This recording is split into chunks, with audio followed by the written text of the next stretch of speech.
Hello, everyone. It should be Vice Booth here. Oh my gosh, this is bye. Anyways, welcome back. How are y'all doing? Me myself, I'm doing pretty good. I got a protein shake with me. I got a new flavor. It's peanut butter chocolate because I got sick of just having just chocolate, and nothing's better than mixing two really good flavors. It's like I'll be drinking Reese's cups. Also, hello, Twee. How are you doing?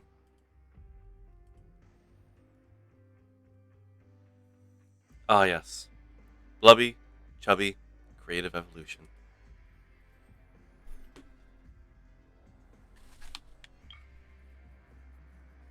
Ah, and thank you for the hydrate. Ah,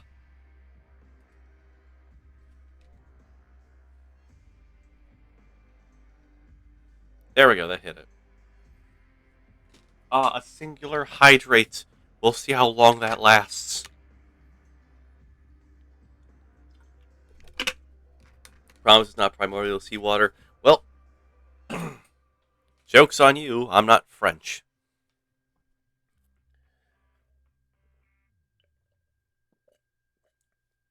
So I should be fine.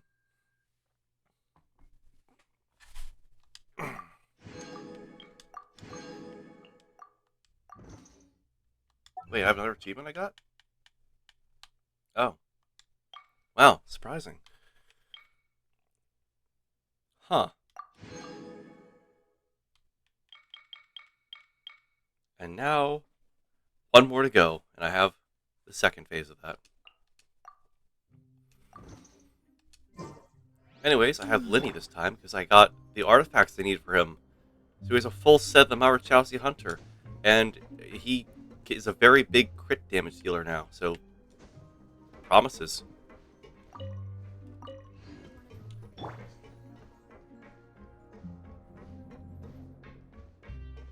He is still level 60 though, so he's not going to be in combat primarily. But nonetheless, it's one less character I have to grind for now. So now it's Kaveh and Risley.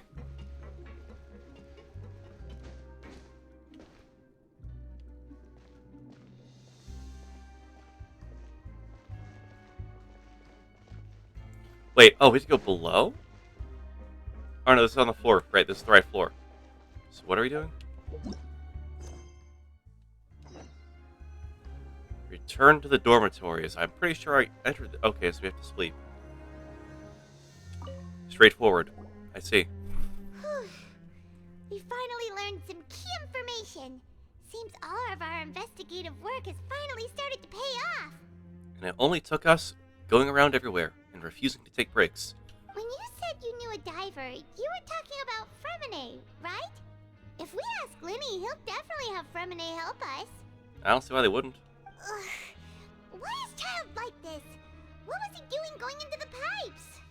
Not making our jobs easier, that's for sure. Well, he is a rat. What better rat than a tunnel rat? Fortunately, though, it seems like it's only a matter of time now before we find out what really happened. Now that we can finally relax, I'm starting to feel super sleepy. Let's try to get some rest while we still can. Nighty-night, traveler! I hope I have visions of the past. Oh! Well, son of a bitch. It's morning already? Oh, Paimon still needs more sleep. Let's use some coupons to skip our shift this morning. Huh? Wait, look over there! Isn't that... It's one of Linny's cards! It's been a while since we've contacted him. Let Paimon see what's written on it! Maybe you haven't heard, but today is the monthly free day. Everyone has the day off today, which makes it the perfect time to do some investigating. It's been a while since we last talked. Have you been making any progress lately? Let's meet at our usual spot in the factory area before lunchtime. I have new information. Okay. Ooh, today's our lucky day. We have the day off. That's oddly convenient. From the sound of it, Lenny's been making progress with his investigation. Wonder what he's discovered. We still have some time before we meet up. Let's talk with the people here for a bit more before we go. Excuse me, sorry about that. I kept my mouth closed at least, so no one got the microphone didn't get the full brunt of that.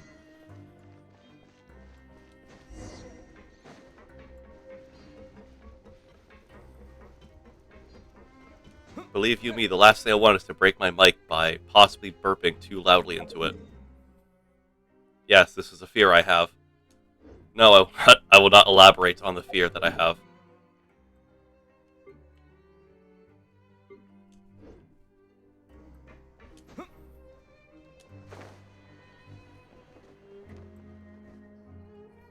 Yeah, or blow out like everyone else's headphones by belching too loudly into the microphone. There are some people talking over there. Let's listen in on the conversation. Yes! Let us eavesdrop very loudly.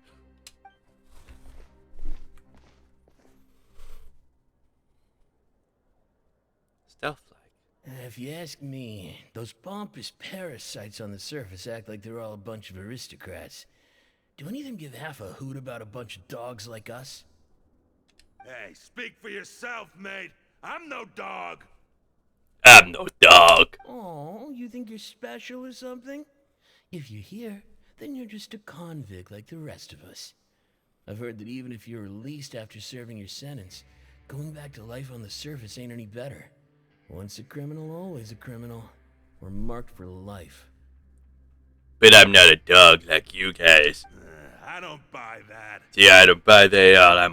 I'm not a dog. I'm a cat. Hey, I'm a how cat. cool would it be if the whole world was destroyed by a giant flood and everyone had to start over from nothing? Dude, what the fuck? What kind of filthy bilgewater you spewing? I have family up there. You best shut your sewer hole with talk like that. Listen, things ain't so great on the surface, but who says that you have to leave? I've heard that you can still stay here and work even after you've served your sentence. Not bad if you ask me. I like that. I like this guy's overalls. Like, I like the red with like the brown. The brown leather looks really nice. Also, the thick belt is like pretty cool looking. And those are like you got like your side pockets with buttons. You got like your pockets so you put like your gloves in or like your snacks. Overall, really good pair of pants right there. Holy shit, I want a pair. Who wants to live in the ruddy overworld anyway? And what makes you think they'd want to hire someone like you? It's one of the great mysteries of the universe, how someone as useless as you is so confident. Bold talk for someone within punching distance, you twink. Whoa. Sounds like they're really unhappy about the overworld. I'll be honest, this guy's like being all negative Nancy towards the grumpy convict. The grumpy convict can fold this man like an omelet. He's gonna snap him like a toothpick. Speaking of which, Paimon never heard anyone use the words overworld or underworld when we were living up there. Is it only something the inmates down here say? I think it's normal for convicts to be unhappy. That's true.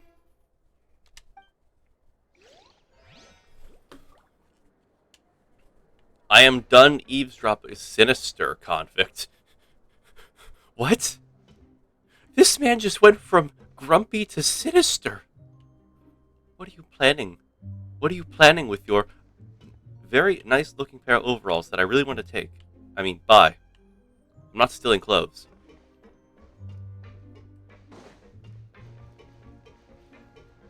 Cobalt Brain is getting pretty out of control right now.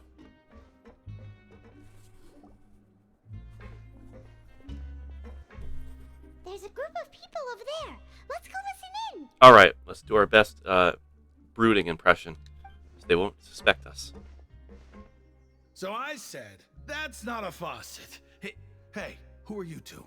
Why'd you come over all of a sudden? I'm just here to brood. Oh, sorry for eavesdropping. Sounds like you were talking about something private. Yes, and because it was something private, we had to come over and see what it was. What's the matter? They're just looking to join in on our fun, that's all. Hey, don't pretend like it's okay for them to just interrupt us like that. Yeah, fine. You're lucky we don't mind extroverts that much. Look, Paimon's the extrovert here. She just pulls me into these situations. Me, I would have just listened to it from afar. You guys being loud enough. But thanks, you guys are really nice. You hear that, Quisto? We're nice. This man's name is Quisto. Your expressions tell me you're looking to hear some juicy info, am I right?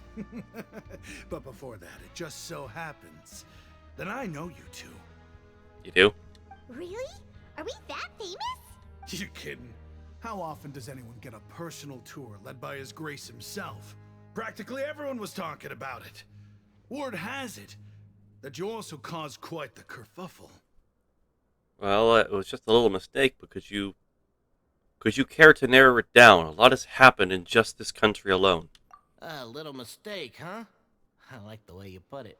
You see, people with a good attitude can join our group anytime, unlike some of the others here. I like this man's voice. I want to see this man. Your group? I'm Quisto, and this is Lavaroon. People usually call us the Bombshell Bros, but don't worry. We're not playing with bombs or anything. It's just that our information is always so explosive, and we blow minds on the regular. Forget the Mario Brothers. I want the Bombshell Brothers. So, you two really like to gossip? Whew, you sure know how to embellish. No. You don't get it. Knowing intelligence will make things better for you here. For example, knowing who's working with whom, who has the latest rumors, who's not getting along. Wouldn't you like to know all that? Oh my Archon, I'd love to know. Please tell me. Whoa, all this info's worth something, you know? You should prove you're worthy of it. You want me to stab someone? I don't mind him.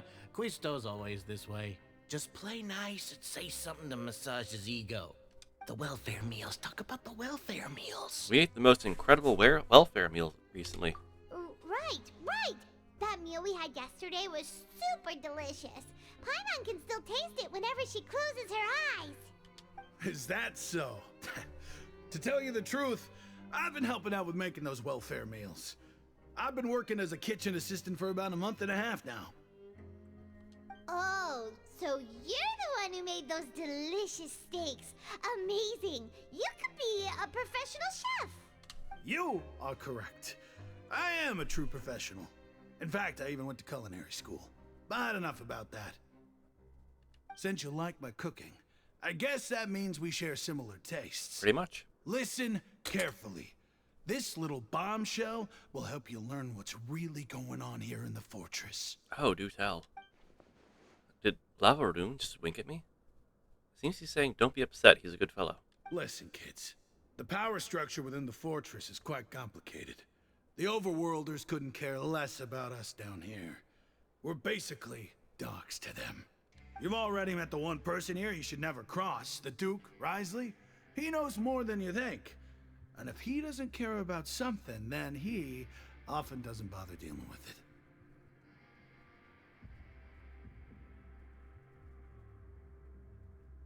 Those who have the Duke's attention get all kinds of special perks, even better treatment in the infirmary. I know who you mean. It's that Jurier character, right? I don't think there's anything useful about him at all. Why does he visit the infirmary practically every day? Is it normal for anyone to be going in and out of there so often? If you ask me, he's just faking it to get out of work. But did you know that Jurier was a talented researcher from the Fontaine Research Institute before he came here? There's no denying that. I don't care if he was a researcher that could turn dirt into Mora. Once you're in the fortress of Meripede, you're just another inmate like everybody else. Ah, interesting. According to Quisto, a person named Jure frequents the infirmary. I should take note of this. Speaking of which, the last time I saw him, he was passing by in the corridor with Lorvine. I also heard they started arguing in the library and got into a fight. There's a library? Guess that's just how terrible of a guy he is. You mean he hit a woman? Wow, I never imagined he was that bad. I hit an Archon. But that Lorvine's also quite the odd one, you know? She's always gabbing away, got into a fight with a man, and she also got sent to the infirmary.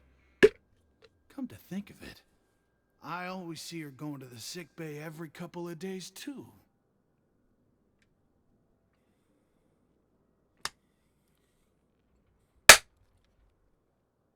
Sorry, but that was closing my protein shaker. I think I had too much water in it. Huh. Wait a second. You don't think? Do you think could it be that they're secretly meeting there to go on dates? But it's really hard to imagine. After all, I do remember seeing Lorvine beat Juria to a pulp that one time. And we might be overthinking things. So, Jiri had a confrontation with a girl named Lorvine, who frequently visits the infirmary. I'll remember this too.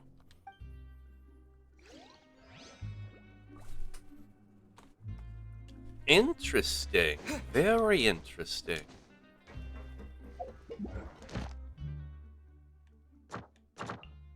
Also, I'll take this.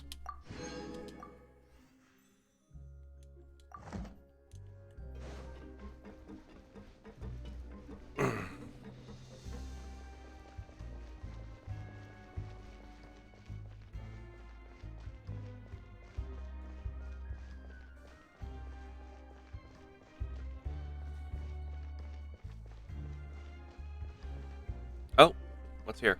Hey, you over there? Bavaliers. Who, me? Yeah, you. Say, do you like playing card games? You know, like Genius Invocation TCG? People play it down here? I haven't had time to play it in forever, but I'm pretty solid with the deck I got. You TCG players are like mint in the wild, literally sprouting up everywhere. But nowhere to be found. Hey, come on now. What's wrong with finding fellow Invocation aficionados? Anyway, care to join me for a game? I would love to, but we're busy with other things at the moment. Alright. No pressure. But why would you be looking for people to play Genius Invocation in a place like this? Don't people usually come here to fight? Whether you're throwing down cards or throwing punches, it's all a competition, isn't it? It's all the same in my eyes. I get that. There are lots of card players here in the fortress. When I saw you, I immediately thought, hey, even outsiders from other nations play cards. So I came over to say hi. Would you mind chatting with us for a moment? Sure. Great! Since you've been here longer than us, you need to flex your seniority a little bit, right? Maybe you could start by telling us newcomers some stories about this place. I thought you would have already heard everything by now. All right, then. Did you have anything specific in mind? Or do you want me to just pick a topic? Why don't you pick? We'll let you know if we've heard it already. All right. Have you heard any strange rumors since you've arrived? Yeah, we have. Then, did you know that there are some people who are always gossiping over in the corner? You mean Quisto and Lavaroon? Yeah, so you've already met those two. They're quite a pair. They always keep an eye out for the latest happenings and gossip about everything. I've never seen anyone with more time on their hands. I heard that they used to be a chef and a bartender before they were sent down here. Huh. You know how bartenders are, always chatting with customers. And chefs love to pass the time just hanging out when they're not cooking. Good to know. Do you have anything else to tell us? Let me think. Sounds like you want to hear something a little more tantalizing. Oh, did you know that the Duke was also a convict in the fortress of Meripede before? Oh, shit. Huh? Wait, are you serious? Also, thank you for the posture check. Thank you for the posture. Were you able to hear that time? Was I loud enough? Maybe I should belch into the microphone so people can hear me. That's right. The Duke was an inmate just like you and me. Seems he was exiled here for committing some crime. Who knows how he ended up rising up to become the warden, though. To go from an ordinary inmate to becoming the manager of the whole place? I'm not gonna lie, I kinda respect that. By the way, do you happen to know anything about a forbidden zone? A forbidden zone? Sounds like something that someone just made up. I've never heard of that. Where did you hear about it? It's just a rumor we've been hearing, but no worries if you've never heard of it. Do you have anything else you can tell us? Anything else? Not that I can think of, but I'll be sure to tell you anything interesting I hear next time. You'll have to play a game of Genius Invocation with me first, though. I will have to grind. I'm only level 2, I think. Okay, we've talked to just about everyone, and it's about time for us to go meet Linny. According to the card he left us, we should go meet him in the production zone. Yeah, I'm actually level 2, so that means...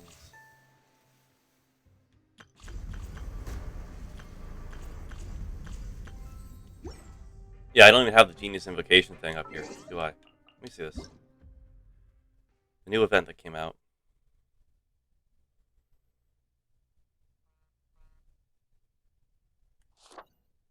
Yeah, this.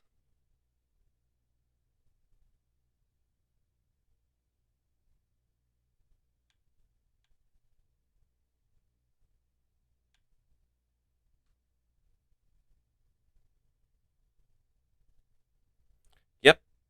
I'm level 2, I think, so I can't do that at all. Let me triple check.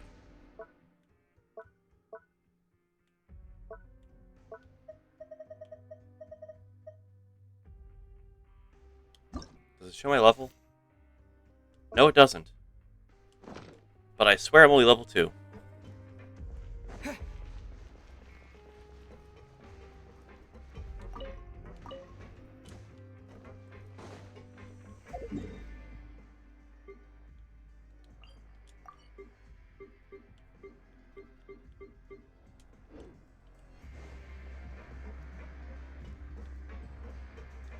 Okay, we gotta go down a level.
Did I?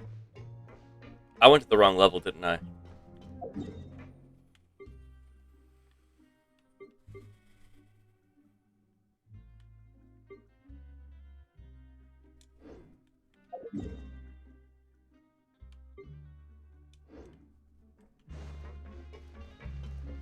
I thought I was on the...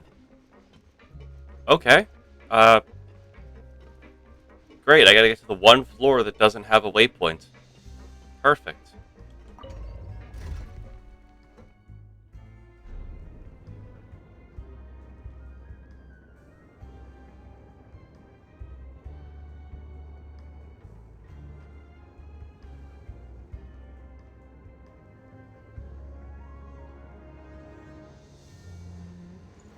Oh, I see. This elevator is stupid. That's the problem. It takes me down and up 2 floors. That's incredibly stupid. I hate this. There's an elevator there. That work? No, that leads up.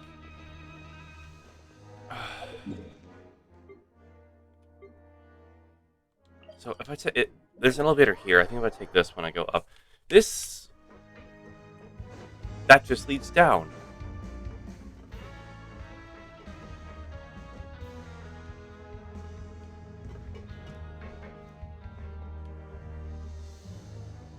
How the hell did I get here before?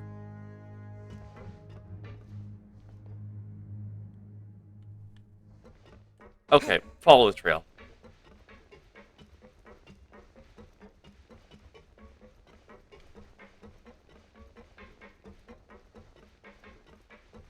Will this lead me up by 1? If it does, good. If it doesn't, and I just went in the same one again, I'm gonna be annoyed.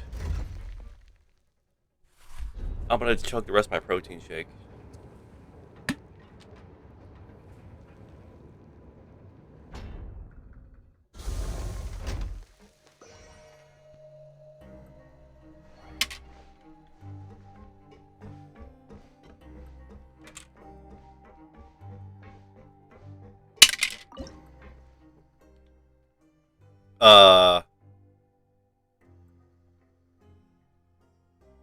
I hit that button by accident. What am I doing?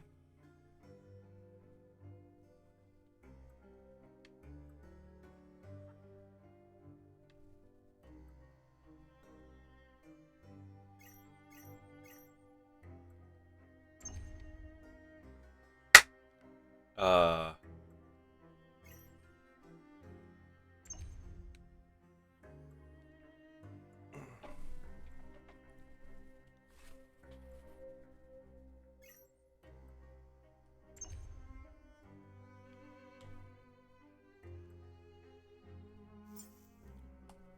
oh!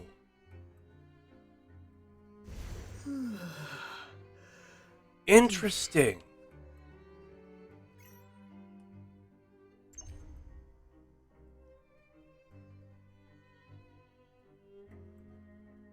Wait, so let me see this.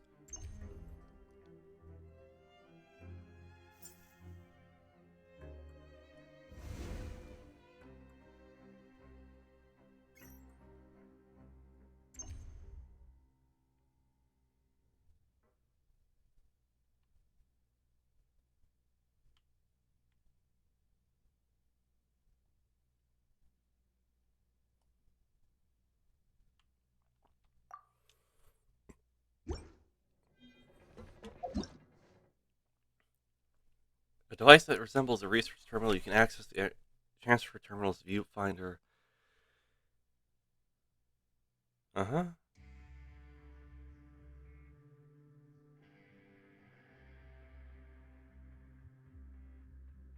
Huh. Neat.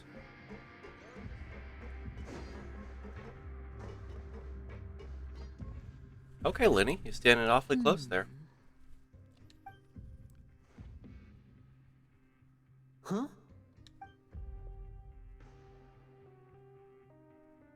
That look in your eyes. You found something? A little something here and there. Hey, this is no time to be modest. Just tell him we found a boatload of information. Why do you hate fun?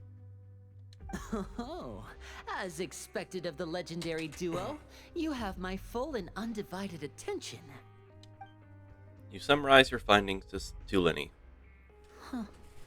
I'd have never guessed that myself. The rumors swirling about this place are unreliable after all, and Master Child probably went missing because he found a way out. Then why haven't we heard anything from him? He is a harbinger after all. I suppose he's much more resourceful than I initially gave him credit for. Unfortunately, this isn't enough for our final report to Father. We need to find out Master Child's exact whereabouts. Father told me that even though Master Child said he was just coming to Fontaine for a vacation, he actually had some personal reasons. His agenda might be linked to his disappearance. Well, the most important thing right now is to catch up to him. His escape route is already flooded, so we'll have to task someone with professional diving skills to chase after him. Even though we can breathe underwater indefinitely. Well, when you put it that way, it's obvious that only Fremine would be up to the task. Bingo! Is he around? He's working today. Coming here as a group would have attracted too much attention. I'll talk to him about it later. It's day off. It's a day off. It's a free day off today. It's the least I can do. We're all in this together, so it's only fair for us to fulfill our end of the bargain. I think you're lying to me. Honestly, I'm far more impressed by you guys managing to collect all this information right under Risley's watchful eyes. Collecting information has always been our strong point. Now, let me think. To find out more information, Fremine will have to retrace Master Child's original route. And if he's to do that, he'll have to set out on the next pipe cleaning day at the earliest. That's 6 days from now. And after that, he'll probably take another 2 or 3 days to return. You can even estimate how long it'll take for him to get back? We've been working together for a long time. We know each other's capabilities like the backs of our hands. Traveler, what say you to meeting here 9 days from now? We'll be able to pick up Fremine while we're at it, too. 9 days. Wow. We are in D&D terms of a long, wait time for the plot to continue. Holy shit. Oh, and there's just one last thing we'd like your help with. What's that? Though we can just sit back and wait for Fremine's report on Master Child's whereabouts, we still need to make more progress on the investigation of the Forbidden Zone. Ugh. Fremine's no master of disguise. Lynette's still working on getting intel from the other areas, and I'll need to spend some time helping Fremine prepare for his diving mission.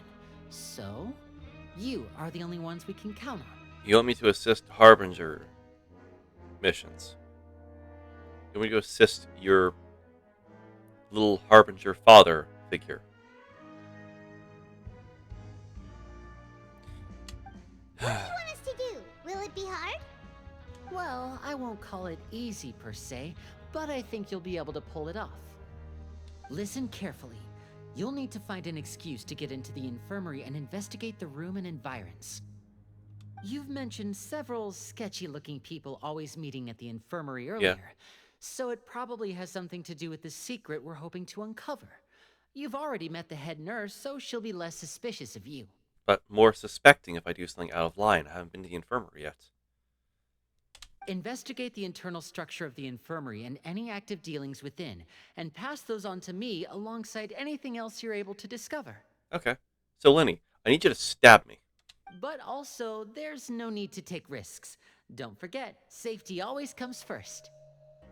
Did you say that only because I'm an amateur? No, when it comes to intelligence gathering, I'd never consider you to be an amateur. Didn't you say it yourself? It's always been your strong suit. Right next to cooking. I'll believe anything as long as it comes from you. So, please prove your prowess to me once again. All right, then we'll head out as soon as we finish our prep. Let's go our separate ways for now, then. Don't forget, we meet here again in 9 days. Stay safe.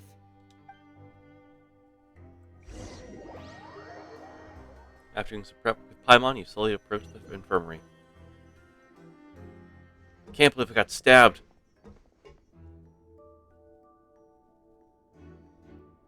Hey, stay here for now. Paimon will take a peek. Okay. There seem to be several people inside. Well, let's try to eavesdrop on them first.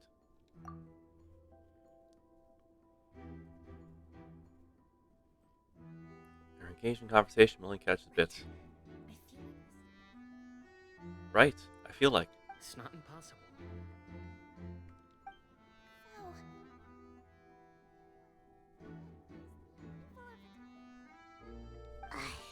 It's a bit hard to understand them from here, so why don't we just try to talk to them in person?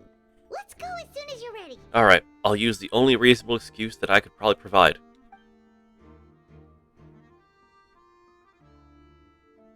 I have a horrible hangover. A really bad migraine, if you would. Ugh.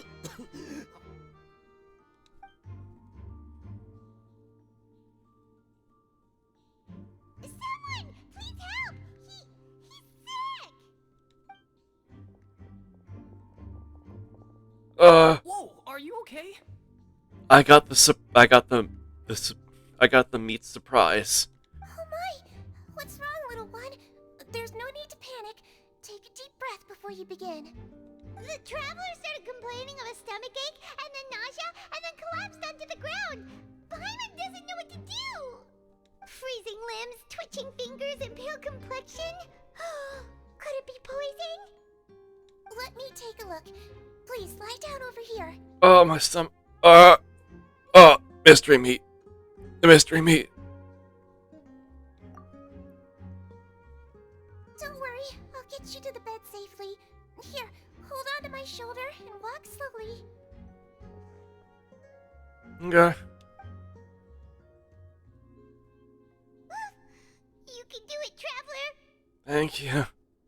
I'm sorry. I took one for the team by eating both of our mystery meats. Don't apologize. You're sick after all. Now, please relax. I'm just going to do a preliminary checkup on you.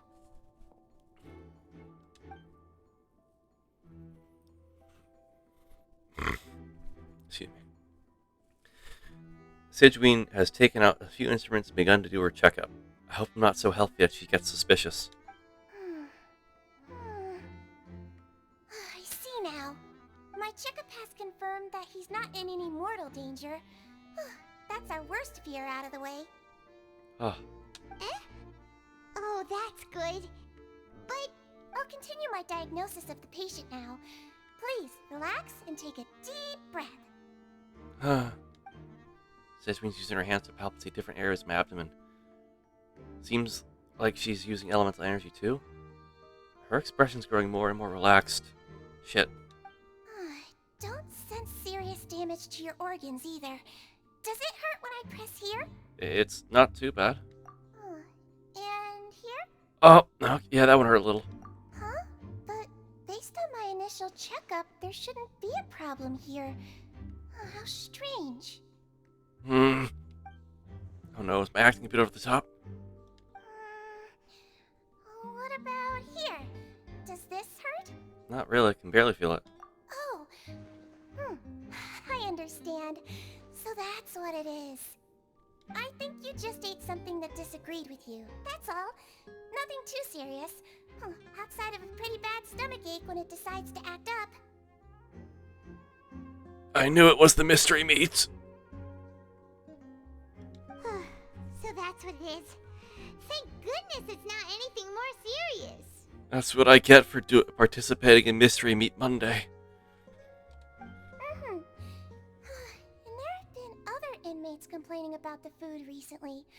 I'll inform our head chef, Mr. Wolsey, of this problem as soon as possible. Thank you. Congratulations! The health risk is incredibly low, so you should recover within a couple days. Why don't you take a rest here while I go get some medicine for you? Okay, I'm gonna just use this time to sleep off the included migraine that I'm feeling.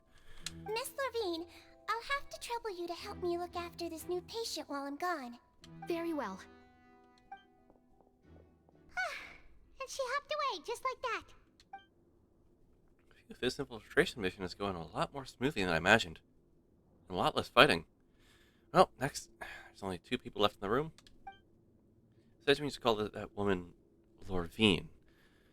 So she has to be one of the frequent visitors to the infirmary I've just heard about. So that would mean the man next to her is Jure. Hello. So how are you feeling now? Still not great. Have you ever had the mystery meat? I can't keep staring at her, drawing most of the attention. That guy also seems to have noticed. Now that he's looking my direction too. His stomachache's really bad. He was stumbling about the whole way here, so Paimon's really worried. If Miss Sidgeween says it's not a serious problem, then there's no need to worry. She's the best medic we've got down here. Well, thank goodness for that. But it also looks like she's the only medic you've got down here. Well, that's true. What do you mean, that's true? That's really misrepresenting the situation. Of course I can't speak for the whole fortress, but it's not like everyone imprisoned here is useless, you know? Though they may have committed crimes and gotten locked up here as a result, they still know a thing or two about medicine, and they help Miss Sidgeween take care of the sick and injured. Yeah, you're right. But did you have to lecture me about it in front of another patient? Aren't you a patient too? Where did all your energy come from? That's correct. Sorry, I got a bit ahead of myself. Are you two also sick? We've been sick a while. I come back every once in a while for checkups, and to pick up the medicines Miss Siegeween prescribes for us. That's just the nature of chronic illnesses. As for her, you could say she fancies herself as Miss Siegeween's capable helper because she learned a bit of medical knowledge ages ago. Huh. Please watch your mouth, Mr. Jurier. Don't forget that you are the primary reason I have frequent heart palpitations. Hey, don't start arguing now, please. Keep it civil at least. These two seem to have a pretty terrible relationship. And only ran into each other because they came here to help. Well, they came here to pick up their meds at the same time.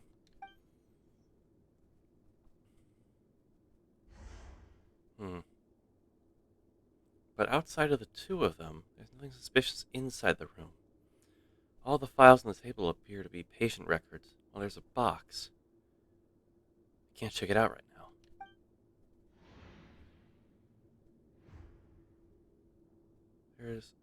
There also aren't that many furnishings on the wall. Wait. Bit of the floor is elevated. Movable hatch on the ground over there? Hey! There's no need to fight! Everyone will be released someday, so there's no need to argue over silly things like this! But... Release. It's way too early for us to even think about that. And who the heck knows if we'd even be able to continue our previous lives? I don't know, Poindexter, you tell me. The presence of a movable hatch isn't strange by itself. But perhaps it's my adventurous intuition speaking. But isn't it a bit strange? There's a movable hatch here, of all places? And hidden behind boxes? Kind of odd. Is it hiding something? Please allow me to end this boring and useless conversation. Oh, and Mr. Jurier, I don't want to see your face here again anytime soon. And same to you, Miss Lorvine. Anyway, that was more than enough rest for me, so I'm going to get out of this excessively noisy place. See you later, everyone. Good day. He just slowly walked off like that? That's just what he's like. I'm sorry you had to see all of that. I'm Lorvine, and that's... Well, his name is Jurier, but I hope you'll never have cause to remember his name. Except for telling this funny story? No. You really can't stand him, huh? I mean, can you blame me? Who would like someone who's as arrogant and obsessed with weird research topics as he is? But there's no need to keep dwelling on him. I'll accompany you two for a while. Miss Siegeween should be back soon, and I'm sure you'll feel better as soon as you've had some of her medicine. Well, thank you for looking after me. No, it's nothing.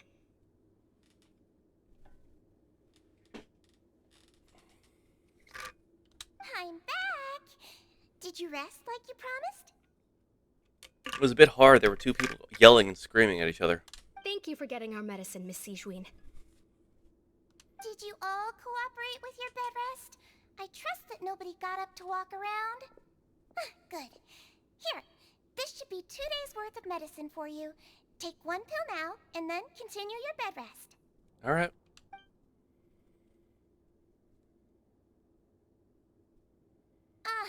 Miss Lorvine, I left in a bit of a hurry just now. Do you still remember if we discussed the color of the pill that you should be taking today? I remember. You said it should be yellow. Did they talk about that before we walked in? Why don't I remember? Yellow, huh? I understand. These are yours. Please, make sure to go to bed early after taking them tonight. You'll benefit from a good night's sleep. All right, then I'll also be on my way now. I hope you feel better soon, too. Thanks. See ya!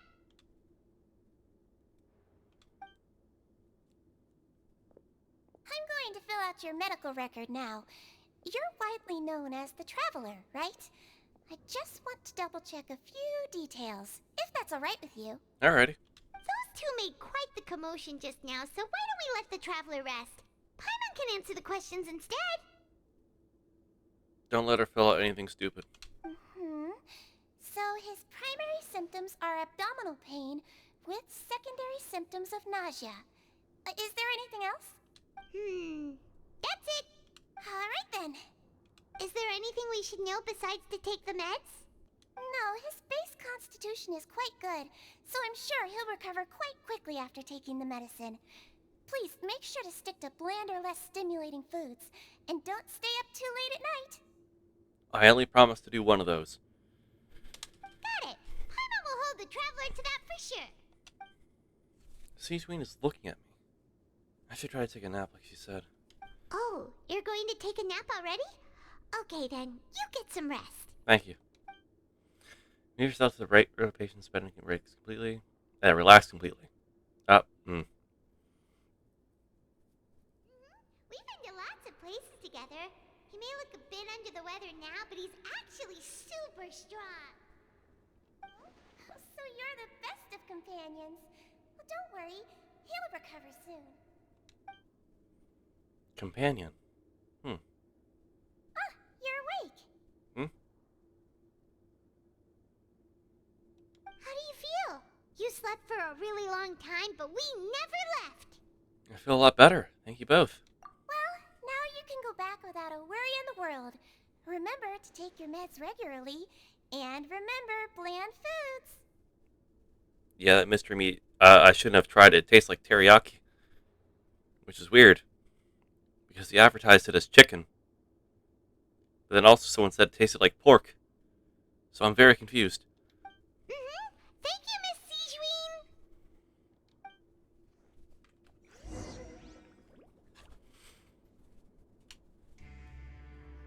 I'm gonna non-suspiciously walk over here now.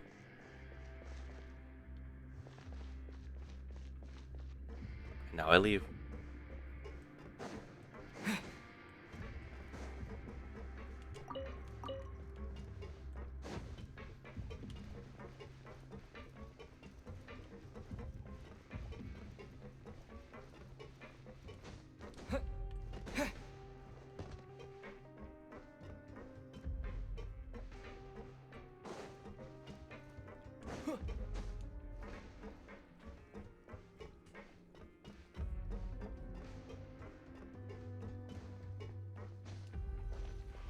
Alright, let's see what we got. You really are something. To be able to fall asleep like that and even sleep talk the entire time, you scared Paimon half to death. Oh, I was sleep talking. Did I say anything I shouldn't have? No, but you kept mumbling things along the lines of, Pyron, go take my grilled fish and put down the Adeptus Temptation now. Yeah, that checks out. Paimon talked with Siegeween the entire time you were asleep. She seems like she's just a sincere nurse, and Paimon didn't notice anything unusual in the room. Are you sure we're not going off track with the infirmary? Are we really off track, though? There are still a few weird things about the place. The movable hatch on the ground, as well as the questions Siegeween asked Lorvine. And also, were they really talking about taking their meds before we walked in? Oh, and was Lorvine and Jurier's argument genuine, or were they just putting on a show? Paimon, hear me out. Whoa, you really are super thorough. All those tiny little suspicious things that Paimon didn't even pick up on. We've got to give the info to Linny. Over the next few days, you work at your stations as normal.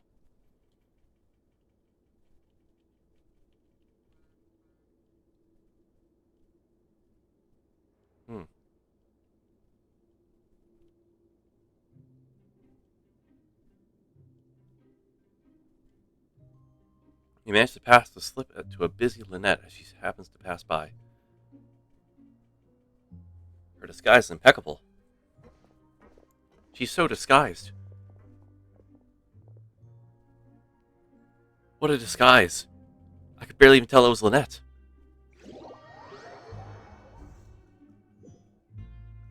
Today's the day.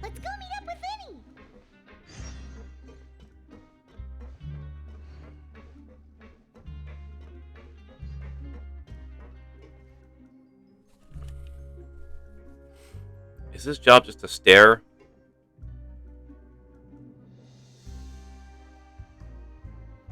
Oh, Hmm?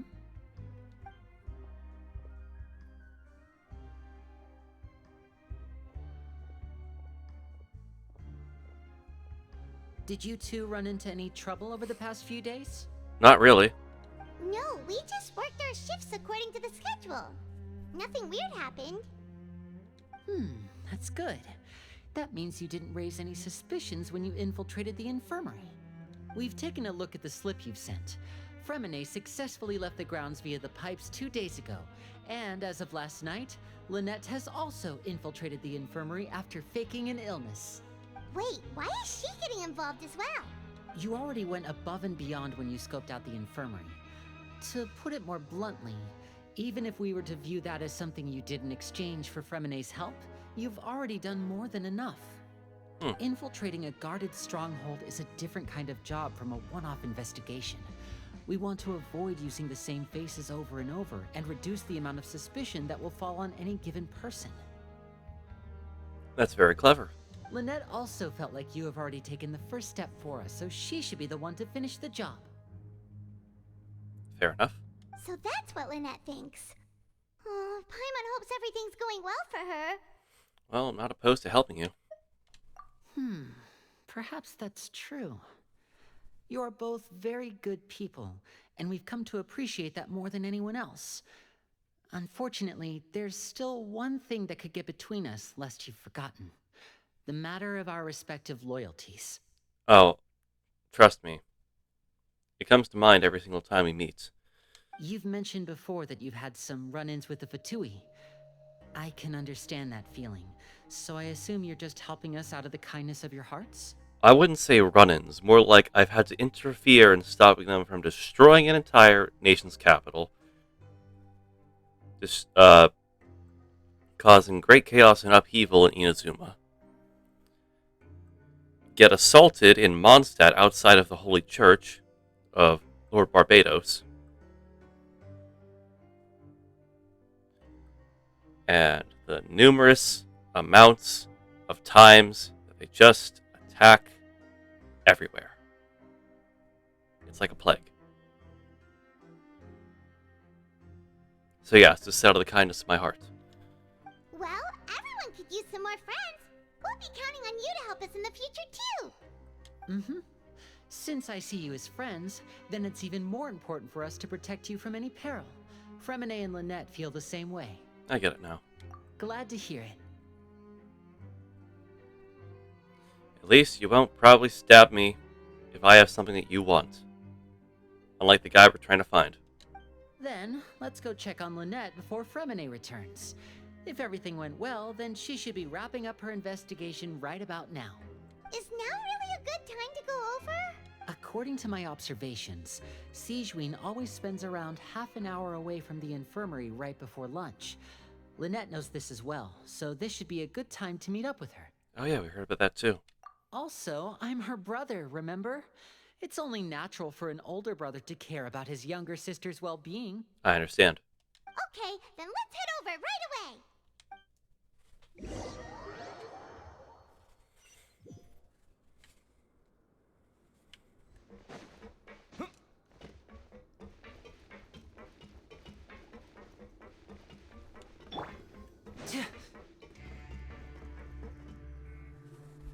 Lynette should be here right now. Huh. Strange. Lynette? As expected, Sigewinne isn't here, but why isn't Lynette here? Could she have found a lead and left to follow it? No, Lynette rarely deviates from the plan. We agreed that if she were to make changes on the fly, she'd find a way to let me know. Unless... Let's see if there are any clues around here. We can look while we wait for her. Who knows? Maybe she'll be back soon. Okay.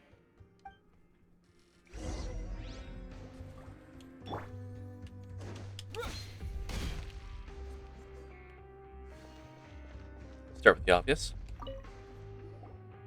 None of the beds have any signs of having been slept in. Except that one over there. That's the one Lynette must have used, right? You said she was pretending to be sick. Mm-hmm. She would have said her migraine was having a particularly bad flare-up. Generally speaking, the head nurse would then ask her to lie down and rest, while she left to retrieve the medication. But this bed is still unmade. Which means either the head nurse didn't return the entire time from when Lynette laid down up until she left the bed, or the nurse intentionally left it this way. And that pipe is glitching out! Oh no, that's not a good sign. You don't think we're standing in a trap right now?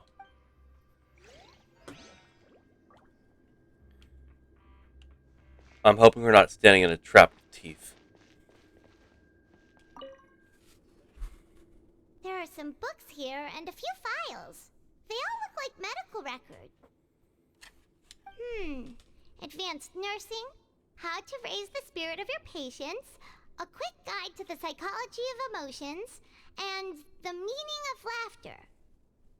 These sure are some interesting books. Who knew Sijuin would be interested in these kinds of things? She even has books on understanding people's motivations and feelings. Is it because she's a Melusine? Or does she have a need to understand her patient's emotional state? Seems quite normal to me.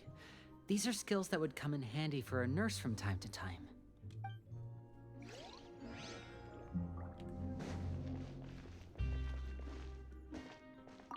Let's see. Ah, this is it! We saw it before! Wait, this thing? It doesn't look like it's been disguised that well. Huh. The space behind it is empty. From its size, I don't think it's an entrance that is meant to be taken apart. There's probably a mechanism around here somewhere. Could Lynette have tried to get inside? But if that's the case, she would have contacted me for sure. Let's look around here for some more clues. Don't panic, just take another look. I'm worrying about if you panic. Yeah, look at Lenny's face. He's definitely beginning to panic. Don't panic. Yeah, he probably said that subconsciously, more for himself than anyone else. Or anything else.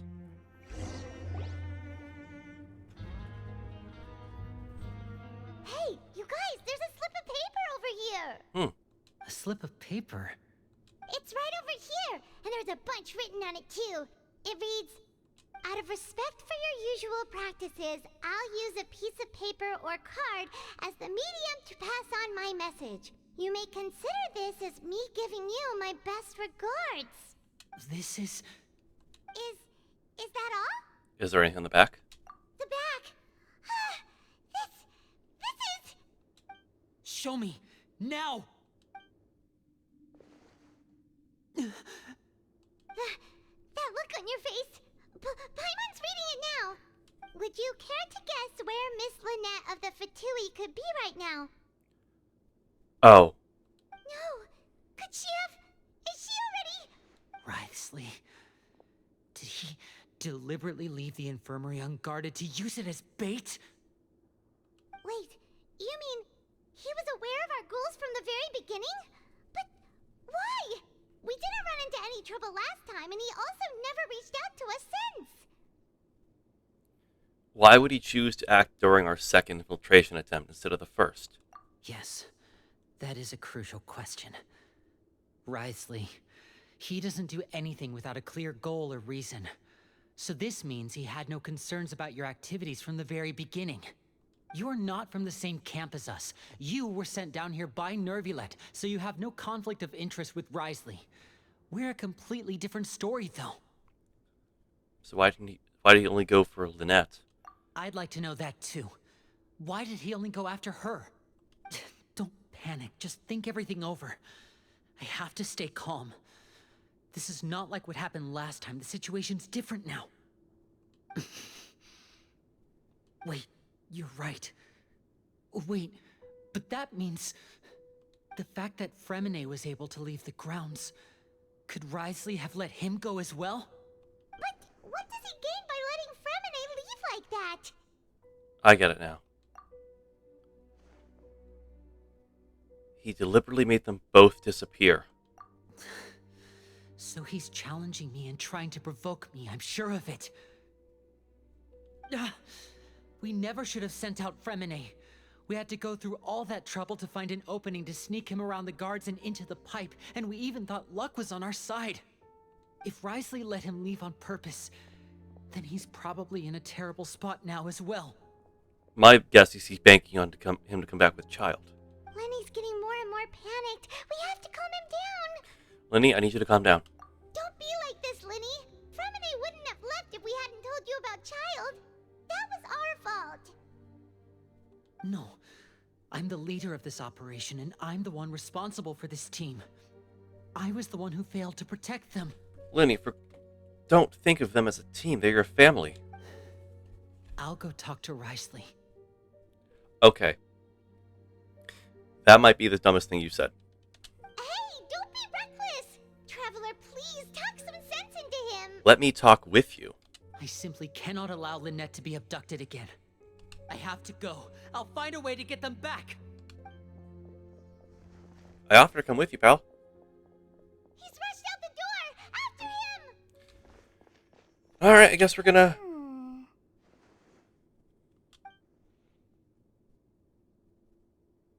Oh. Right. I feel like we still have some room to make changes on these details. It's not impossible, but it'll require extensive testing. Is that so? Very well. Then please be mindful of the time. Huh? Is someone? Pack everything up. Whoever's outside is eavesdropping. They'll probably come in once we stop talking. Someone! Please help! He's sick! Whoa, are you okay? These two. As expected, they've already found this place. Oh, they are quite sharp. What a delightful turn of events. I like smart people, but I also like playing dumb.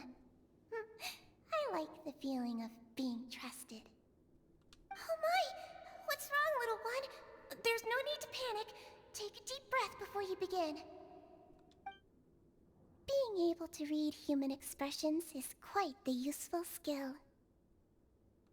Oh, you're evil. Wait! It's no use. We have to catch up to him. Oh, he really dashed out there. He's already out of sight. How is he so fast? Let's go head him off at Risley's office.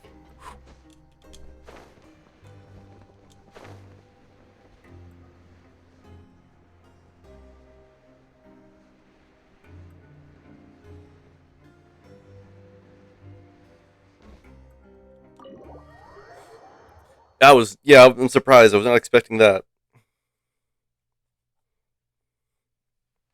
I didn't expect her to know from the get-go. And again, Metalozines can see things that others can't. I think that was the, oh.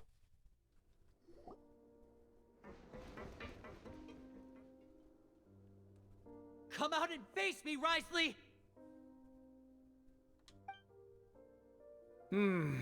Aren't we at an administrative office space? Why don't you at least try to follow even a couple rules from the fortress's indoor management regulations? What did you do to my sister? I ran into the young miss at the infirmary. I'd heard that she was suffering from quite the migraine, so I decided to invite her over for a cup of tea. I do have some teas in my collection that can work wonders against such an illness. Stop joking around! Where did you take my siblings?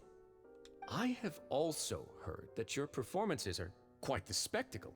Miss Lynette would sometimes enter a box filled with water, only to emerge the next second from another place altogether. Maybe she'll appear behind you right now if you were to turn your head. Is he trying to trick me into turning my head? No, he's probably not looking to attack me right now. All of the hostages are in his hands, and he's even in the mood for small talk. That means Lynette is probably still alive.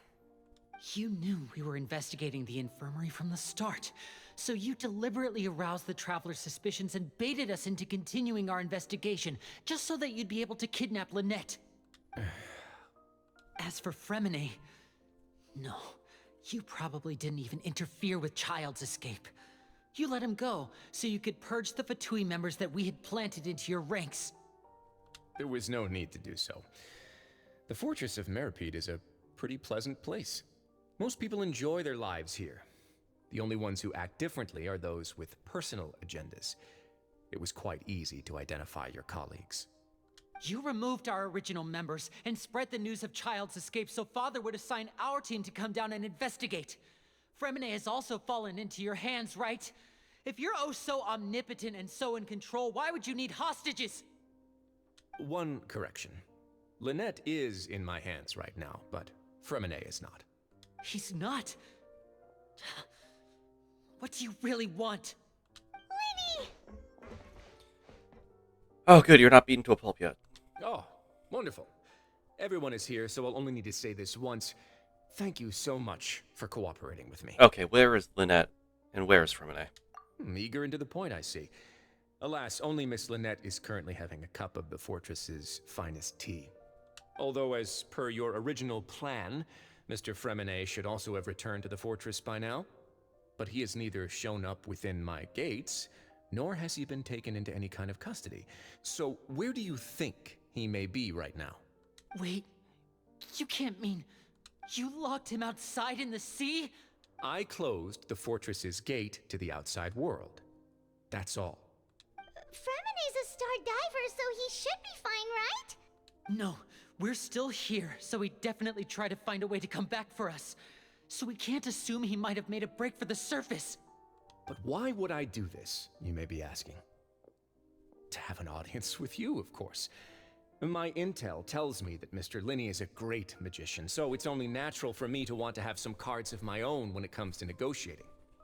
Besides, I do recall you mentioning to Miss Lynette that you've always wanted to have a face-to-face meeting with the Lord of the Fortress of Meripede, regardless of whether it was in a personal or a professional capacity.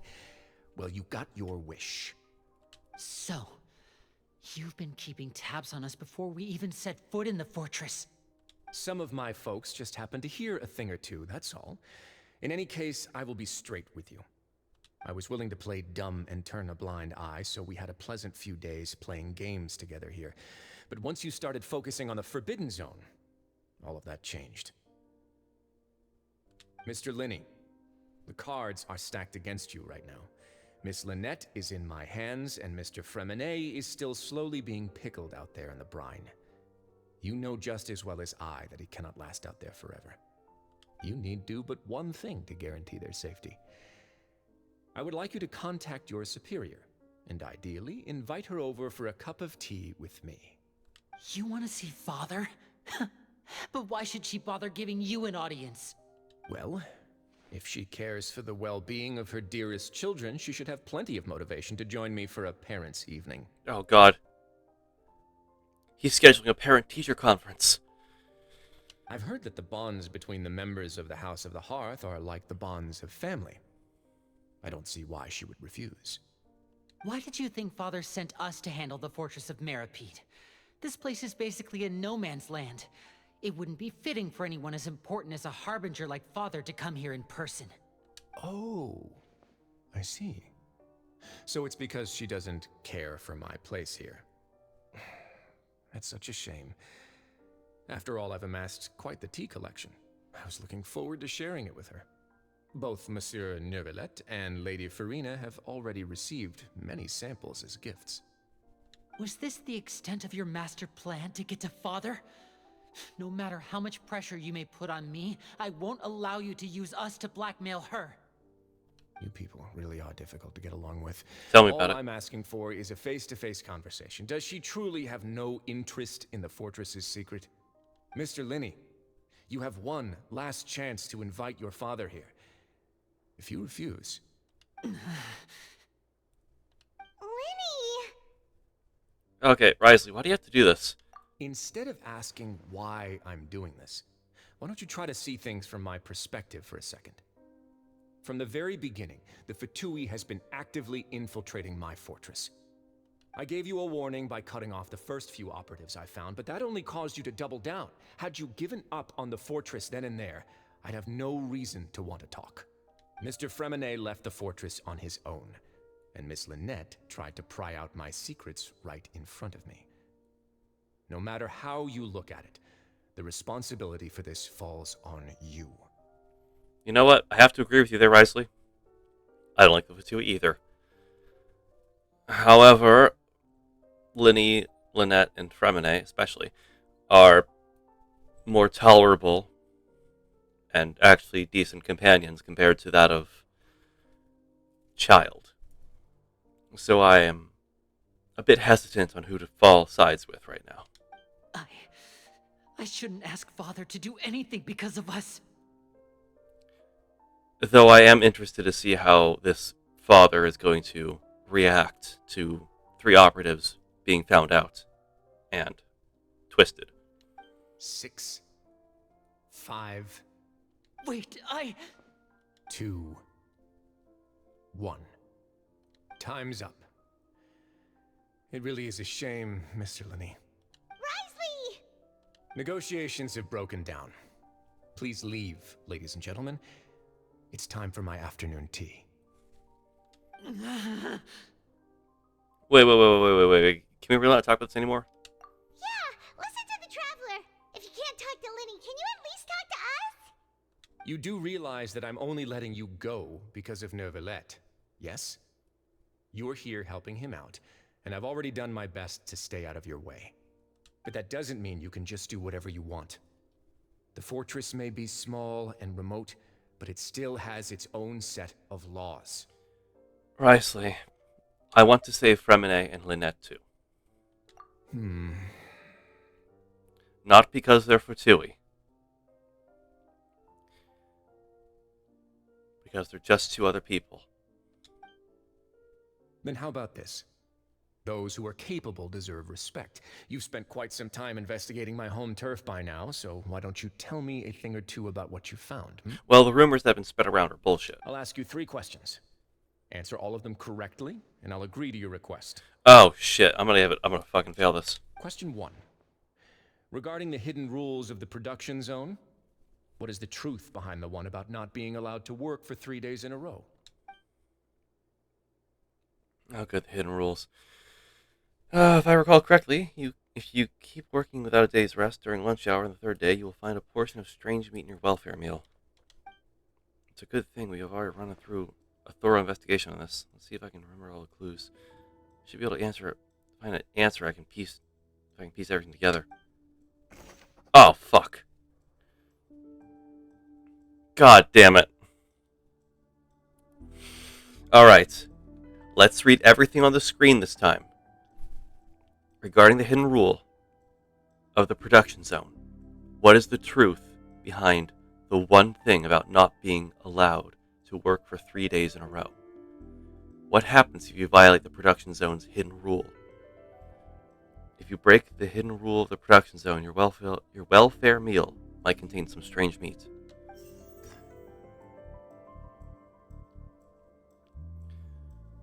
Who will see it if you keep working continuously? I've been told that the infirmary is always empty for the half hour just before lunch. But what could Sijuin be doing during that time? We often see Miss Sijuin observing the prisoners at work near the production zone. It seems like she can perceive the general state of a person's health just by looking at them.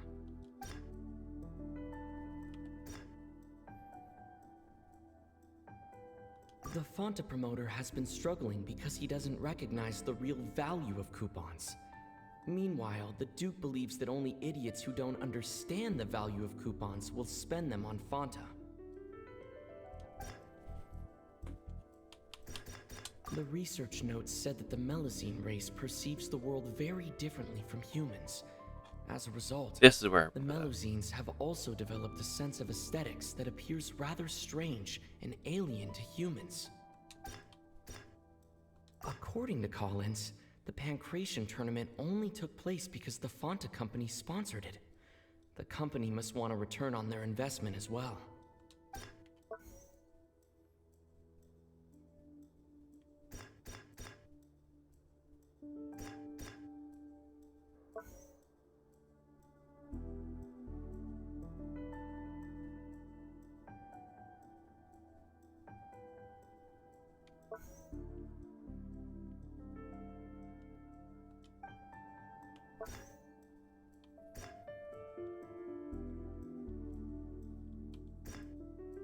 We often see Miss Sijween observing the prisoners at work near the production zone.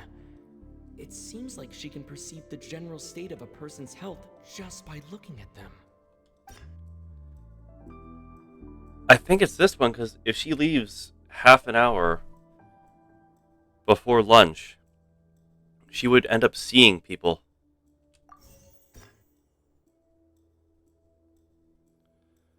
Under what circumstances does the strange meat appear? During lunch. The Fonta promoter has been struggling because he doesn't recognize the real... I've been told that the infirmary is always empty for the half hour just before lunch. But what could Sijween be doing during that time?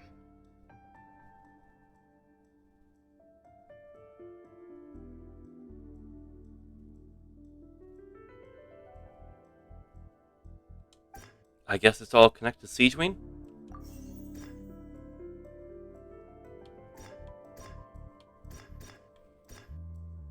Why does the strange meat appear the way that it does?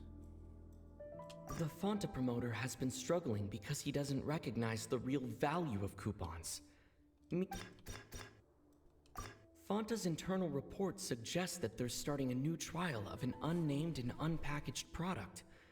But the product has to undergo a trial because even Fonta's own employees have a lot of reservations about it.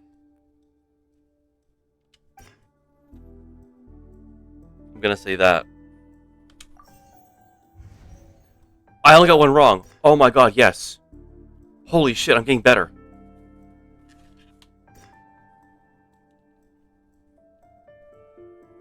The research notes said that the Melusine race perceives the world very differently from humans. As a result, the Melusines have also developed a sense of aesthetics that appears rather strange and alien to humans. That's gotta be it. I did better that time, oh my god. Ah, so that's what's going on. Paimon understands it now. Who would have guessed? The hidden rule of the production zone. Oh my god, she's got the glasses on. They work 3 days in a row, and if they do, they'll get strange meat in their welfare meal. At first, we thought this strange meat must have something to do with the people who disappeared. But in reality, they were all prepared by Sijween, the head nurse. She often visits the production zone to observe the workers' health and makes a note of anyone who has worn themselves out after 3 full days of work. Out of her sense of duty as the head nurse, as well as her genuine concern for the workers' health, Sijween visits the cafeteria right before lunch and cooks an extra dish for those who can use the stamina boost. Sijween has only the best intentions with her surprise gift and doesn't want anyone to find out about what she does. However, unfortunately, Melusines as a race perceive the world differently from humans, and their sense of aesthetics is even more alien to us. The recipients of her lovingly prepared special meals cannot taste the care within and usually just freak out. Are we on the right track? Not bad. You've uncovered Sijween's secret and even guessed her intentions correctly as well. It's nice to know that her efforts have not gone unacknowledged. Alright, now for my next question. Oh god, I gotta do this 2 more times. There are also some hidden rules in the Pancration Ring, including the one that you're not allowed to support both sides of a fight. Why is that? The hidden rules of the Pancration Ring. I remember. If someone tries to support both boxers at the same time, they'll receive a package the next morning, which contains a strange, blood-colored liquid. We've also done a lot of research on this matter. Let me sift through what I found, come up with the correct answer.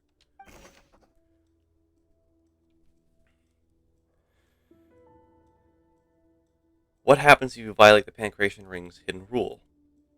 You receive a bag containing a strange blood-colored fluid.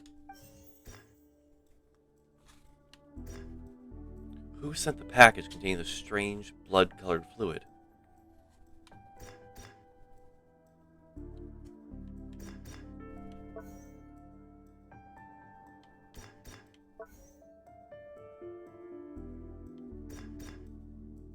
According to Collins, the Pancration tournament only took place because the Fanta company sponsored it.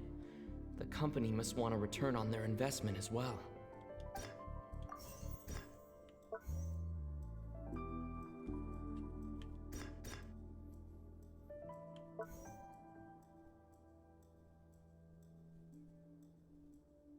According to Collins, the According to Collins, the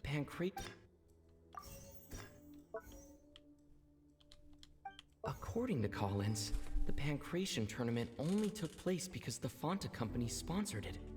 The company must want a return on their investment as well. Why does it look the way it does?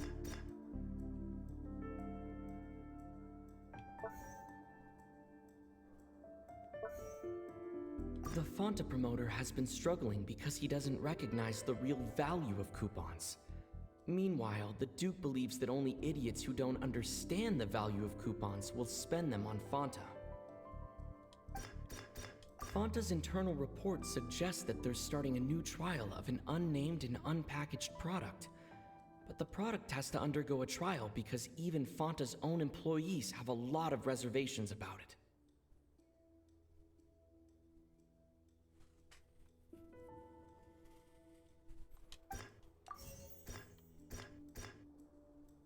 The Fanta promoter has been struggling. I got it right, yes! Oh, reading! Reading is the most important thing. Read everything out carefully. Paimon gets this rule too now. I hit the mic, sorry. There really was nothing to be afraid of.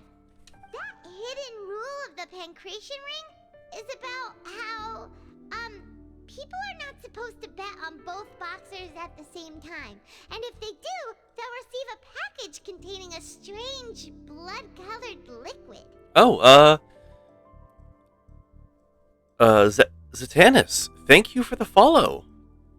Hope you enjoy. My name is, Ice Booth. I am a variety streamer. I usually play a mixture of games on Tuesday and, Genshin on Thursdays. Right now, we are currently doing the Archon quest for, Fontaine. Chapter... I think we're at Act something, chapter next in the prison after you do some things. I don't know the exact things. But yeah, I hope you enjoy. People get scared when they see it because they've subconsciously begun to associate it with the missing boxer.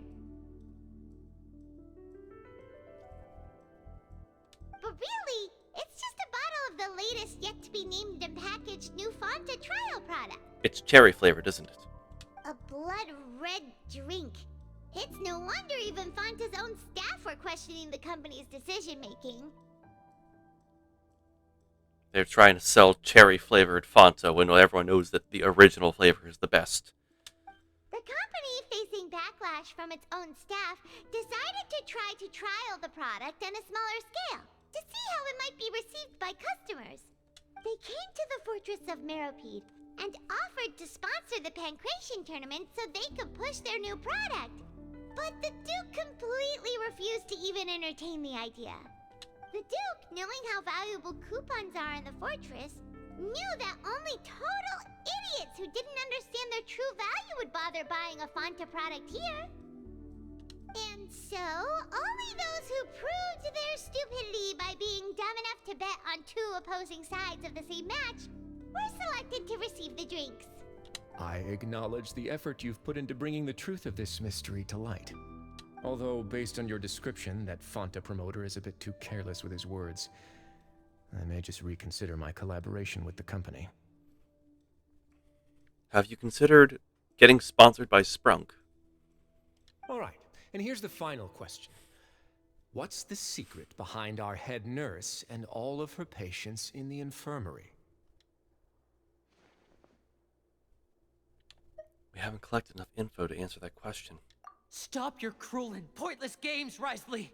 You know that we haven't finished our investigation, so there's no way we can answer the last question. The thought of sparing Lynette and Fremine never even crossed your mind! Lenny? You'll pay for this!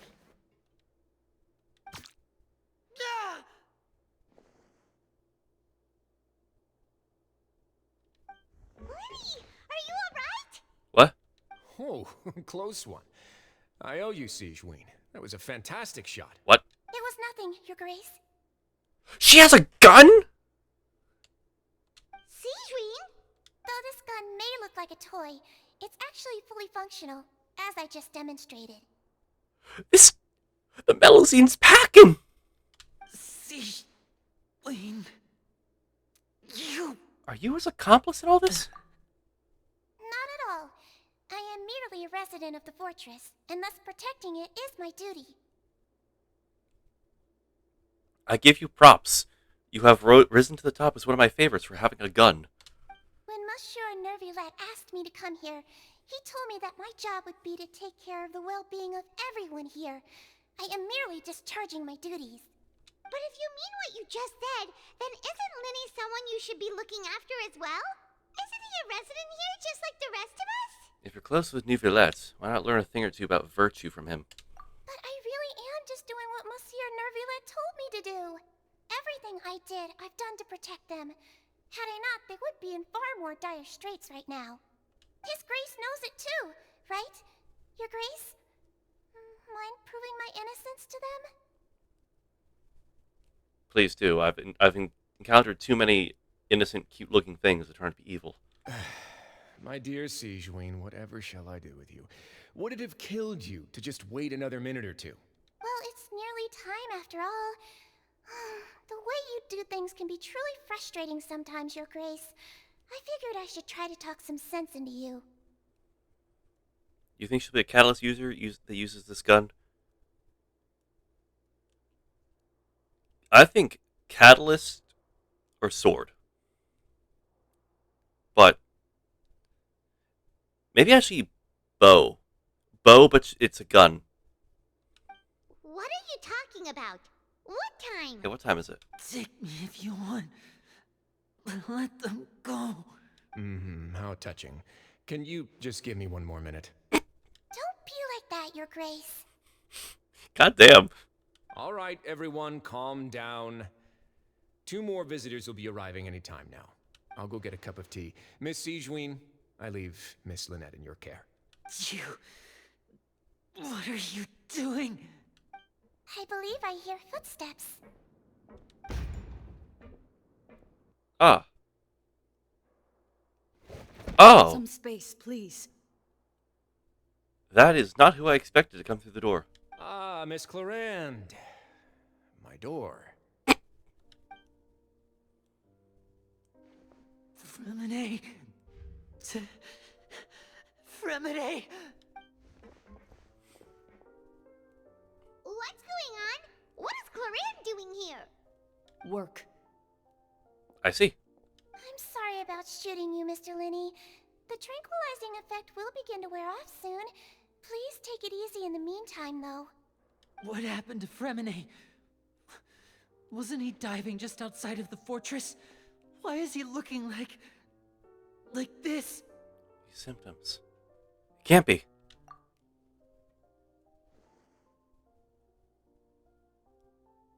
A flushed face, an accelerated pulse. He must have consumed primordial seawater. Oh, shit. What did you say? Please, make some space. I'll need to give Mr. Fremine a more thorough checkup. Your Grace, I'll leave the rest to you. I'll talk to Clarand while you get Fremine to where he needs to be. Everything else can wait. You got a funny way of showing that you care for people there, Risley. Goddamn.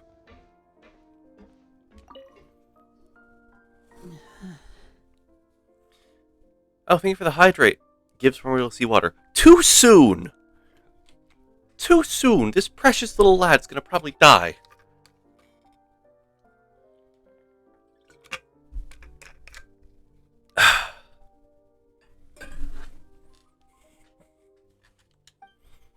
Winnie's expression looks disgusted. It seems he'd rather not have Siegeween touch Fremine. Still, he didn't stop her, since it's obvious that Fremine does require urgent medical care. Siegeween's examining Fremine carefully. She doesn't look too upset, which is a good sign. I hope Fremine will be okay. How is he? These symptoms symptoms are probably caused by an acute ingestion of a large amount of primordial seawater. Still, his condition is not critical. Of course, it would be best if he stayed for further observation. Let's leave him here for now, and move him to the infirmary once he's recovered a bit more. Sorry. I am aware that the infirmary may not be your favorite place in the world at the moment. We do only have a single clinic in the fortress, however. Why would he ingest a large amount of primordial seawater after leaving the fortress? How could that possibly happen? Please, look after Mr. Fremine for the moment. I'll go fetch some medicine and a respirator. Oh, I'll bring Miss Lynette back with me. Where is she? How is she right now? Oh, she just took a nap in an empty room after I tranquilized her. If my calculations are correct, she should also be waking up right around now. You might not believe me, but His Grace and I actually made some snacks and tea for her. Lenny has finally begun to stop tensing the muscles in his face. It seems that he trusts what Siegeween just said. Imagine getting tranquilized and you wake up to find some snacks and, like, hot tea waiting for you. I'd be surprised and concerned. And confused. What's that look on your face? I thought I made good time on the way back. Oh, I'm just admiring your punctuality. Had you arrived just a few minutes later, Siegeween may have been forced to shoot Mr. Linney again. How's the situation out there? The water has changed. It's pretty much as expected. The concentration of primordial seawater has increased significantly. I was only out there a short time, so it wasn't too bad. But if one were to stay for any significant amount of time, well, you can see how that boy's doing. Where was he when you found him? He eats a tranquilizer dart.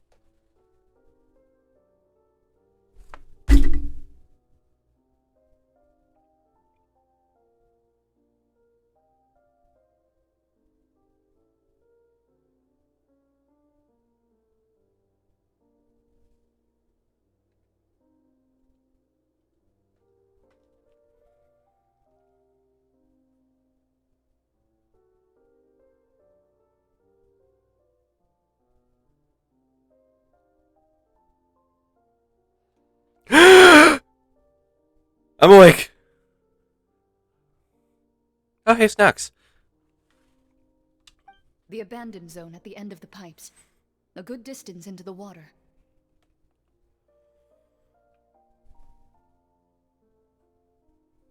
Closer than I thought. He must have recognized it early on and tried desperately to swim back. Locking the door was necessary.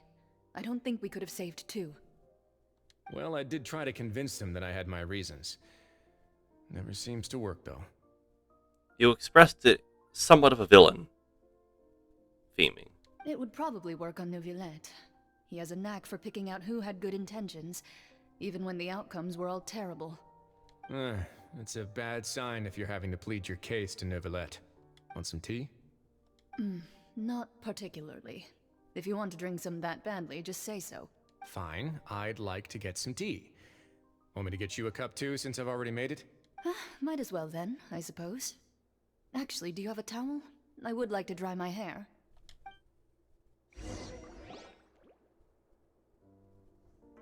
Linny, are you okay? I'll be fine. They're all here now. Don't worry about me. Are you sure? You don't look alright. You kind of went full, and I kind of want to, this is kind of what I can say, you kind of started to show your true colors there. Going all hostile. My hands and feet are still a bit weak, but that's probably just the residual effects of the tranquilizer shot. I'm back, everyone. Lenny! Oh, Traveler, Paimon, you're here too. Fremine? Is he... He'll be fine. But for now, please help me lift him up. Lenny and Lynette immediately lift Fremine. That's it. Just let it all out.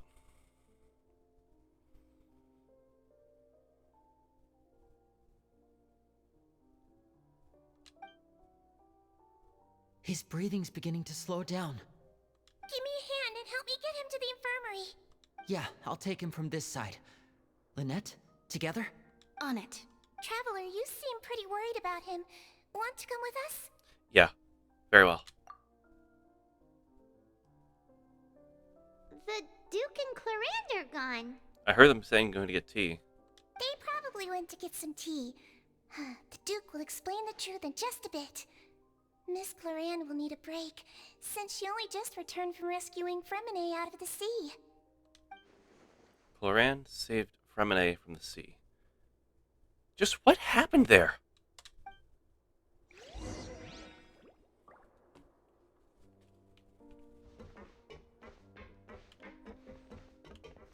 Okay, I'm curious.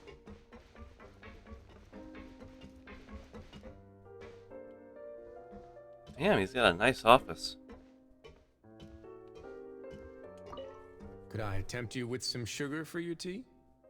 No need.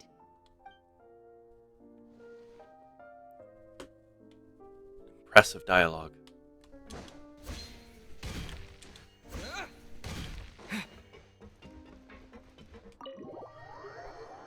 I swear this man loves tea as much as Neuvillette loves water.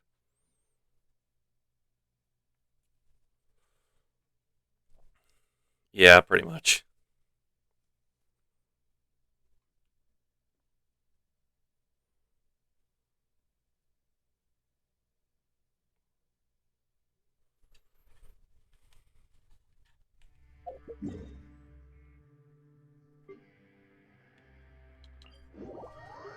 We need to go south to go north.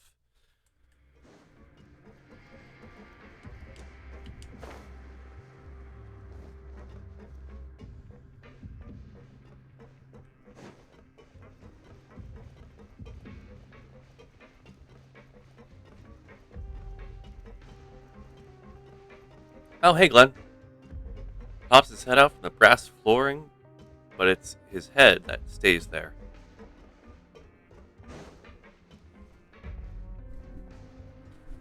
Huh.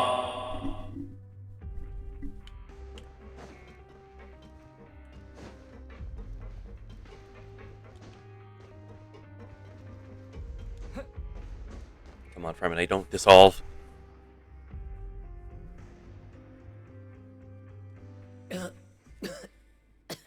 Oh. He's awake. Fremine, how do you feel? Lynette. We're all here. Where am I? The infirmary, at the Fortress of Meripede, Mr. Fremine, and you are no longer in any danger. How do you feel? Don't push yourself if you're not feeling up to it. Traveler. Paimon. It's been so long. The sea. There's something wrong with the seawater. Shh, it's okay. We can talk about it after you've recovered. Are you sleepy? Was napping till a certain avian decided to wake me up. Huh. No, listen to me. This is really serious. There's primordial seawater mixed into the regular seawater. I don't know why it's there, but no one should touch it. What happened after you snuck into the pipes? Pipes. Right, the pipes. It's all coming back to me now.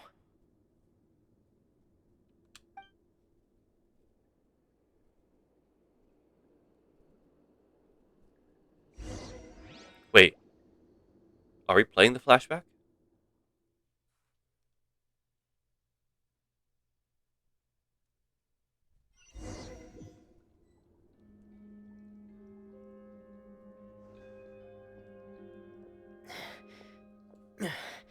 I'm in.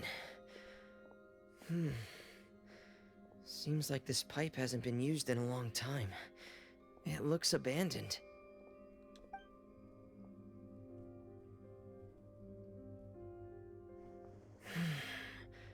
Where could Master Child be?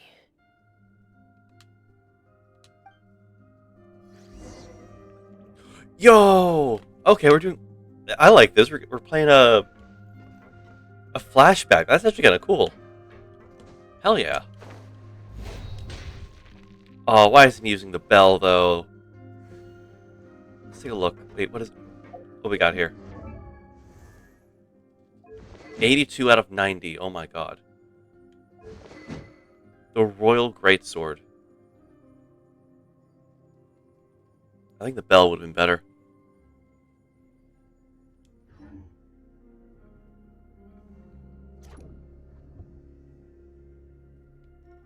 Ah, it's time to dissociate. And just enjoy the quiet life. Anyway, it's time to go.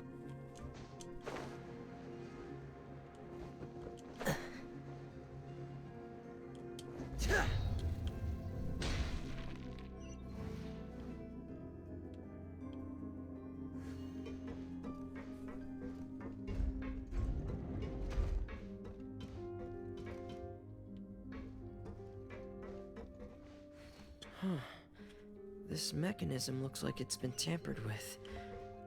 Could he have done it?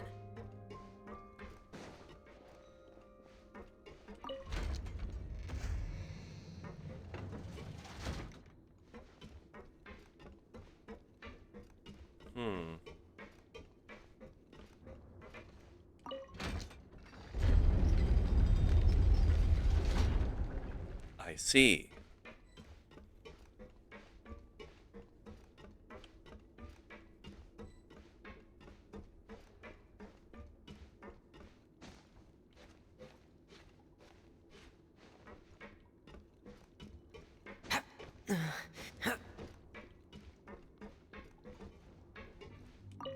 I kind of hope we get to see more of things like just levels like this where you just get to play as a character in a flashback. That'd be kind of cool. It's getting stuck on something. Seems like I'll have to avoid those obstacles while I turn it.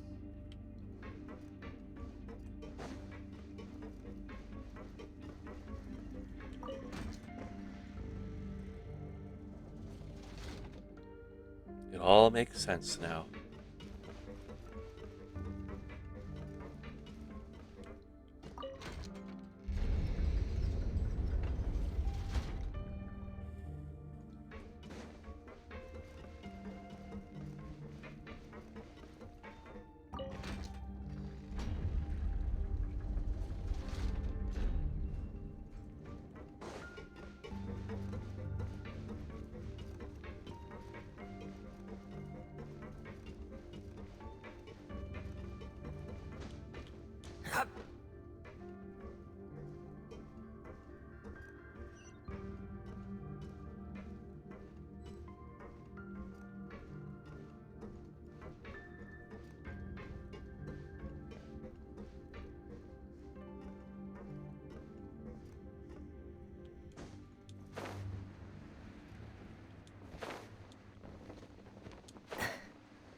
This is where the water starts.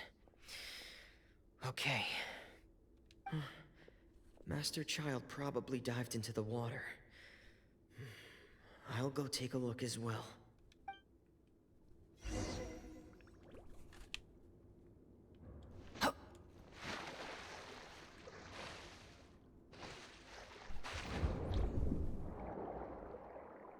Oh, I would have at least liked if he put on his helmet when he went underwater. That'd be kind of cool.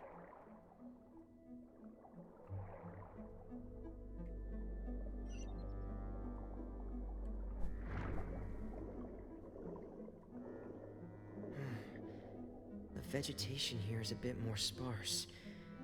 These traces aren't natural. A person must have left them, and recently. I should be going in the right direction.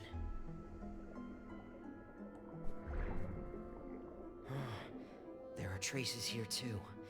I need to keep going.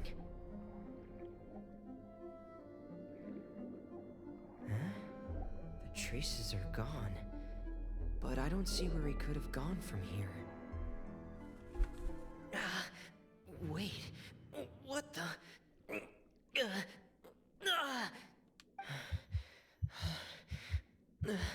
My heart is racing, and it's getting harder and harder to breathe. What's going on? No good. I have to get back. They still don't know anything about what's going on. If I turn back right now, I should still be able to make it.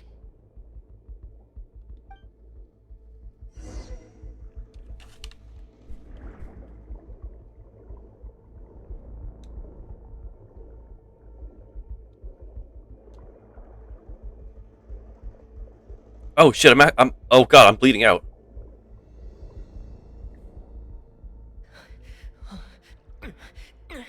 I can't die here. This is bad. I'm feeling worse and worse, and I'm still underwater. I have to push on.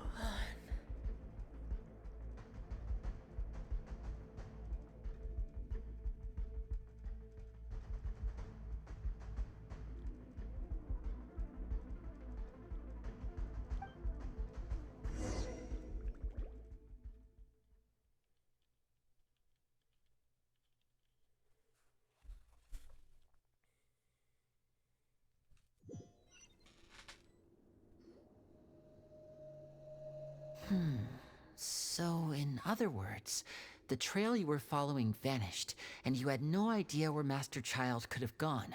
But there was also no obvious place for him to have disappeared to.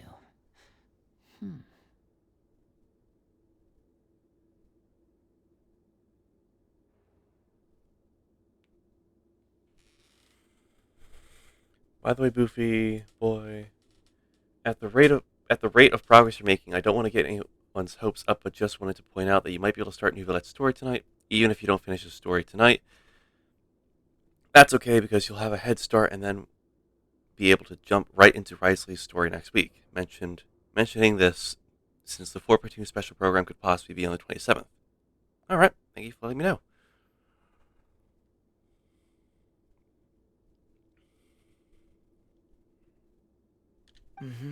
That's right. I tried my best to swim back, but I had already put some distance between myself and the fortress, and I just couldn't find the strength to keep going. I probably passed out some time after that, and you know the rest. Fucking Glenn typing chlorine, then Twee responding with chlorine because of autocorrect.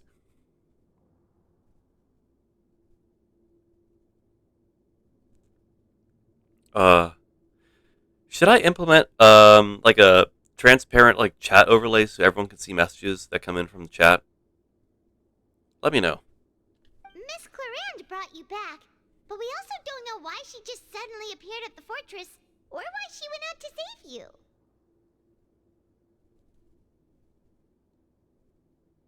I can keep it small as well. I can just kind of like probably keep it like don't advertise my name on YouTube.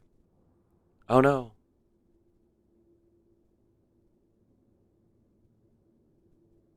The majestic Twee will be known to the world.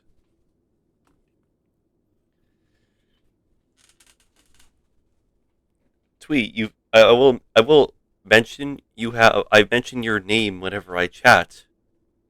And you have appeared several times joining me to do commissions on stream before I start like whatever quest I'm doing.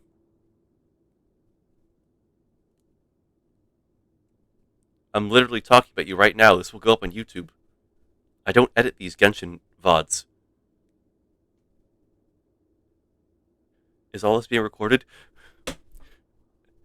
My sister in Christ. We are live.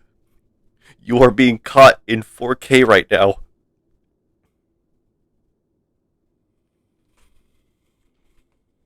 Miss Clarande, you say? I must go thank her in person. You're still too weak for Monet. You can go after you've had some more rest. That means I'm high quality? No, that means you're being caught in high quality. Miss Lynette is right. I believe Miss Cloran will stay here as a guest for another few days, so there's no need to hurry. A guest? Then I can assume Risley was the one who invited her to come down here? You should ask His Grace about that. He'll be able to explain better than me. Got it. I'll go talk to him. Yeah, it's about time he actually told us what's going on. Wanna come with us, Lenny? No, please go on without me. I don't want to leave just yet. Lenny. The logical part of my brain is aware that we're safe right now, but I still can't bring myself to leave. Both of you are just in danger. Understood. Then let's just sit together for a while. In that case, I'll leave the infirmary to you. The Traveler and I are going to head out for now. As long as you stay in here, I don't think you'll be disturbed. Thank you.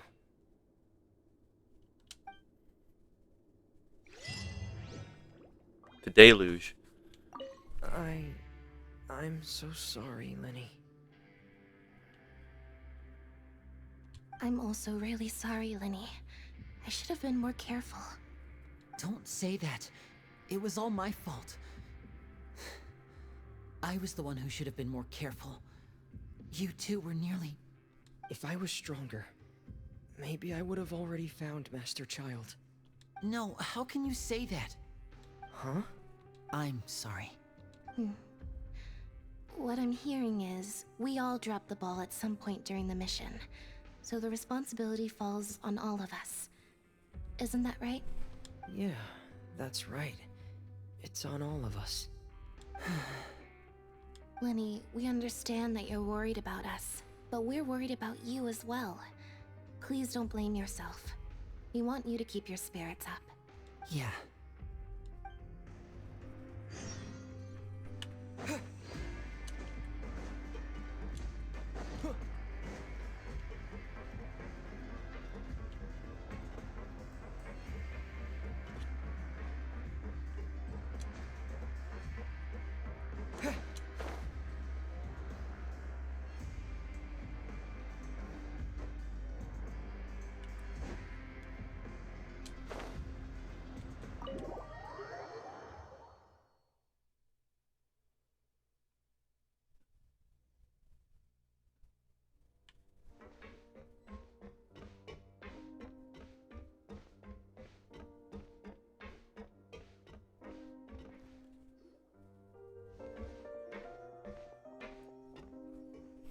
Excuse me? I take it Mr. Fremonet's condition has stabilized? Of course. I wouldn't have left the infirmary otherwise. I've been expecting those two, but might I inquire as to the purpose of your visit, Miss Siegeween? I wanted to check up on Miss Cloran. How are you feeling? Mostly fine, I think. If you don't mind, I'd like to perform another quick physical exam. It'll just take a few minutes. All right. Thank you for looking out for me. I'll take my leave for now, then. Well, want to explain yourself, Risley? I'm less upset than Paimon is. Of course, but I'm not partial to the word choice of explain. How about enlighten? Then please, enlighten us as much as you'd like. Where should I begin? How about you start by asking me any questions you have? You can start with whichever one you'd like to get answered the most. Oh, certainly. Then Paimon will begin. Did you know about Lenny's goals from the very beginning? No. I just knew they were Fatui operatives sent to the fortress by the Knave. As for their specific goals, I only figured those out as you made progress on your investigation. You managed to monitor and stay ahead of them even though you didn't know what they were trying to do? Damn, he's good. They came here with ulterior motives. I'm quite adept at discerning what that kind of behavior signals. So why didn't you stop them? Initially, I thought their goal was just to investigate Child's disappearance. Yeah, well, obviously, the Knave doesn't give that much of a shit. Linny suggested that I had deliberately let him escape, but in truth, I didn't really do anything special to help or hinder him while he was here. Everything he did, from finding helpers to leaving this place, he did on his own. Of course, it's inevitable that the knave would make a big deal out of her fellow Harbinger's unexplained disappearance. I'm also quite curious about where that Harbinger went. So I figured I might as well let the Fatui do their own investigative work. All I care about is the answer. Florin can be physical to me, like how she was with the Gardamex. It should have been me! Every time Glenn, every time you watch that fight scene in that clip, you just cry inside. You cry inside, don't you?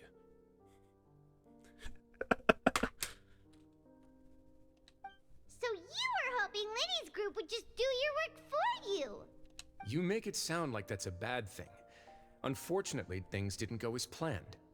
I assume that Fremine has told you already, the ratio of primordial seawater around the fortress of Meripede is on the rise. The Forbidden Zone has always been Lenny's target, and you got roped into that investigation after running into him. I began to intervene out of concern for your safety, and also to prevent the fortress from becoming entangled in more irksome matters. Are the rumors true that you're also a former criminal? Now, why would you put it like that? Isn't staying here all day and serving as the manager of the fortress a kind of sentence unto itself? Another form of prison? Fair enough. I just happen to have some support from the rest of the inmates. That's all. Oh, right.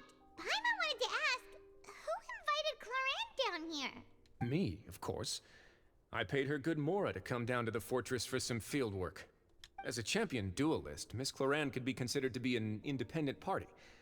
I needed to find an exceptionally capable person to help me get through the impending crisis. And saving Fremine was part of that crisis? You can think of it like that, yes. Credit where credit is due, that boy is quite adept at diving. Had conditions not been as hostile as they were, he probably would have found the missing Harbinger already. So, the Forbidden Zone, it really exists? That's not something you should be asking after. Neuvillette only asked you to investigate Child's whereabouts. And I am asking if he went into the Forbidden Zone. All I need to prove to you is that the Forbidden Zone had nothing to do with the Harbinger's disappearance. Fair enough, then. That should be clear now that you've spoken to Fremine. But we've already uncovered that there's something wrong with the infirmary, and we've answered a bunch of questions that you threw at us. Isn't it about time that you answer our last question in return? You make a compelling case. Do you really want to know the answer that badly? Yeah. Yeah, Paimon really wants to know. Tell us that I can, dangle it in front of Linny's face. Even if the truth may not be pleasant? Yes. Follow me. Wait, I'm sorry. Wait, no, what? Oh, we're just getting them. Okay, I guess we're just getting a tour.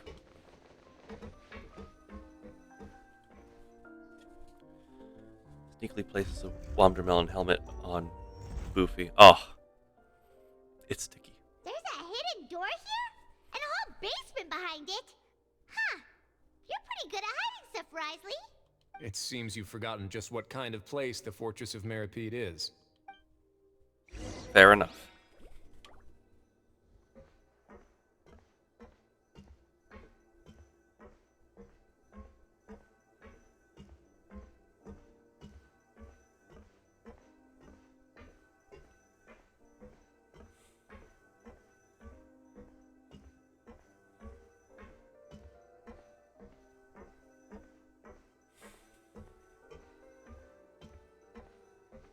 An elevator?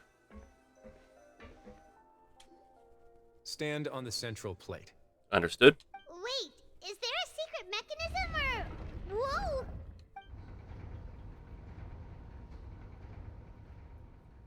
Once everyone has taken their positions, the circular plate begins to move downwards.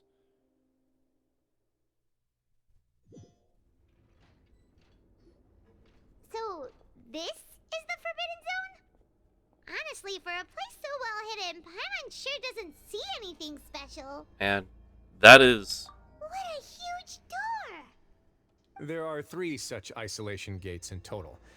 Generally speaking, I'm the only one who's allowed to go inside. Hence the name Forbidden Zone. Fair enough. Am I correct to assume you're going to run on back and tell your little Fatui friends everything? Okay, let's not label them like that. They are friends who just happen to be Fatui. The second they show any type of like aggravation and discernment against me, that's off the table. Same as was for Child, sadly enough. Well, Paimon wasn't thinking of keeping anything from them. Was probably just gonna not tell them. Well, I'd advise you wait until you've seen the whole truth of this place for yourself before deciding whether or not to tell them. Fair enough.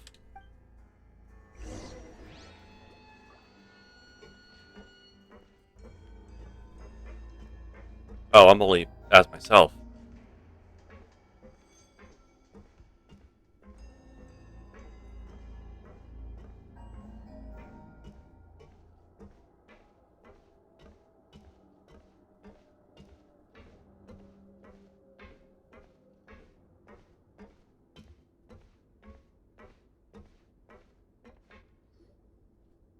Huh.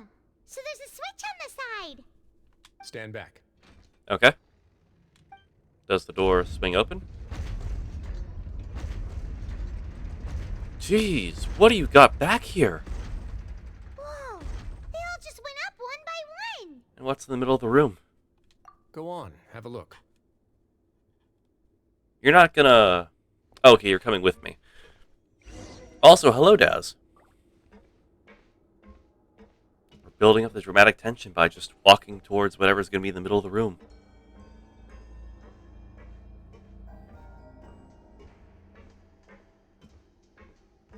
I refuse to move the camera because I want to leave this as a surprise for myself.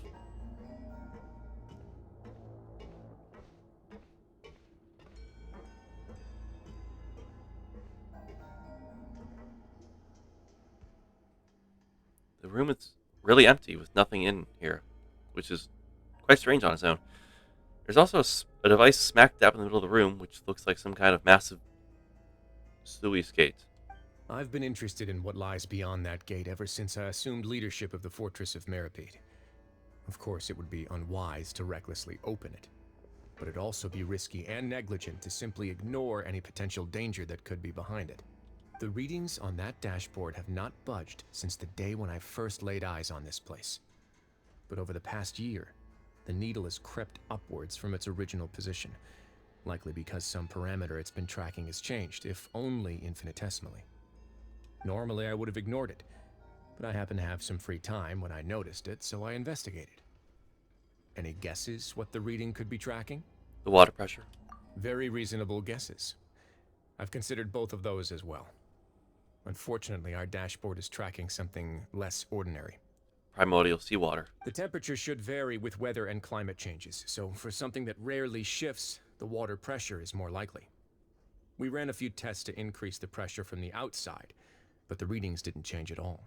Later on, a few more possibilities occurred to me, such as a potential connection with the primordial sea. I began to make a few preparations based on that hypothesis. Over the past few days, the needle has moved again.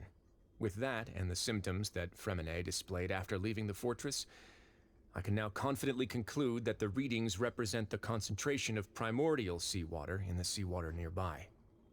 The concentration of primordial seawater? But we're already under the sea!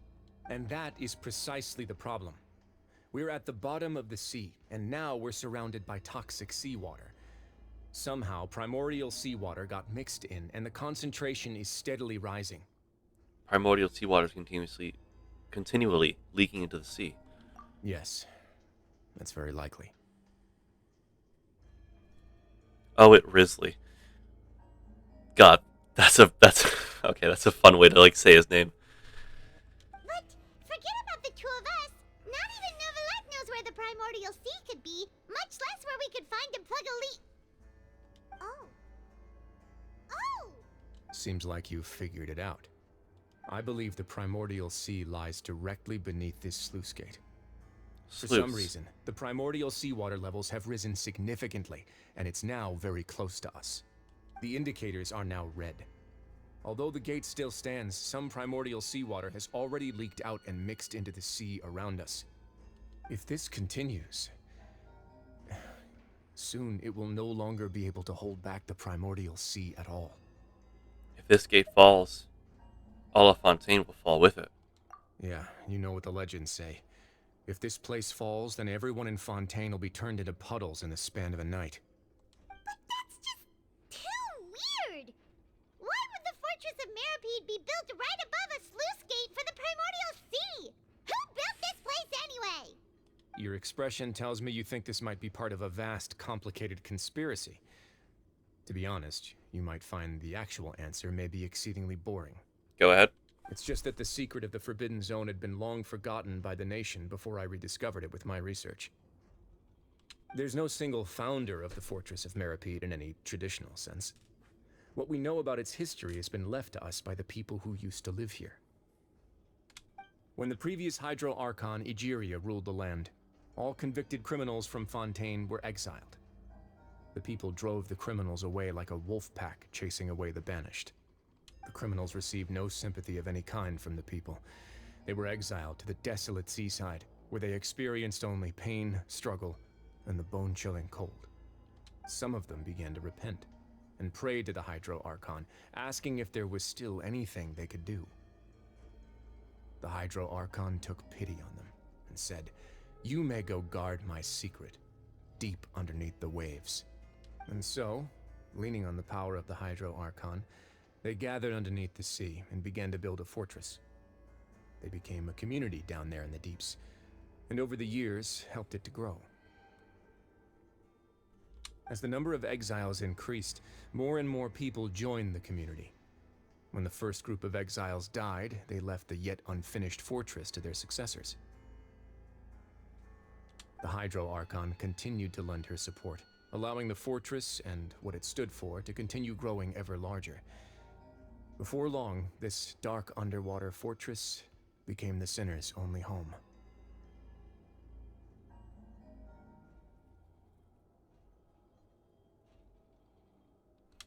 And with that, the people here stopped referring to the fortress as a prison. They saw themselves as repenting sinners who would regain their freedom once they had sufficiently redeemed themselves. But as time went on, people also realized that the fortress was a lonely place. Once they had gotten used to life here, they could no longer feel comfortable living in the overworld.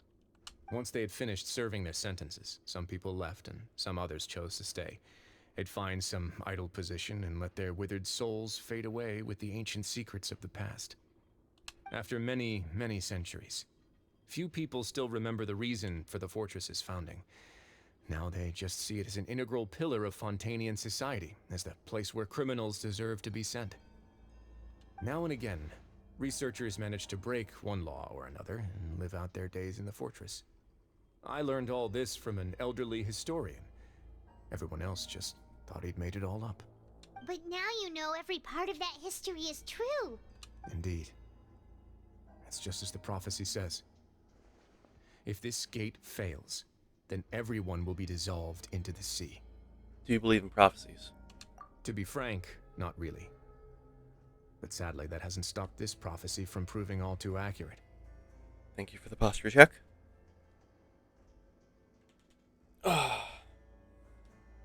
Prophecies are troublesome things. Just hearing one will create the first wave of panic.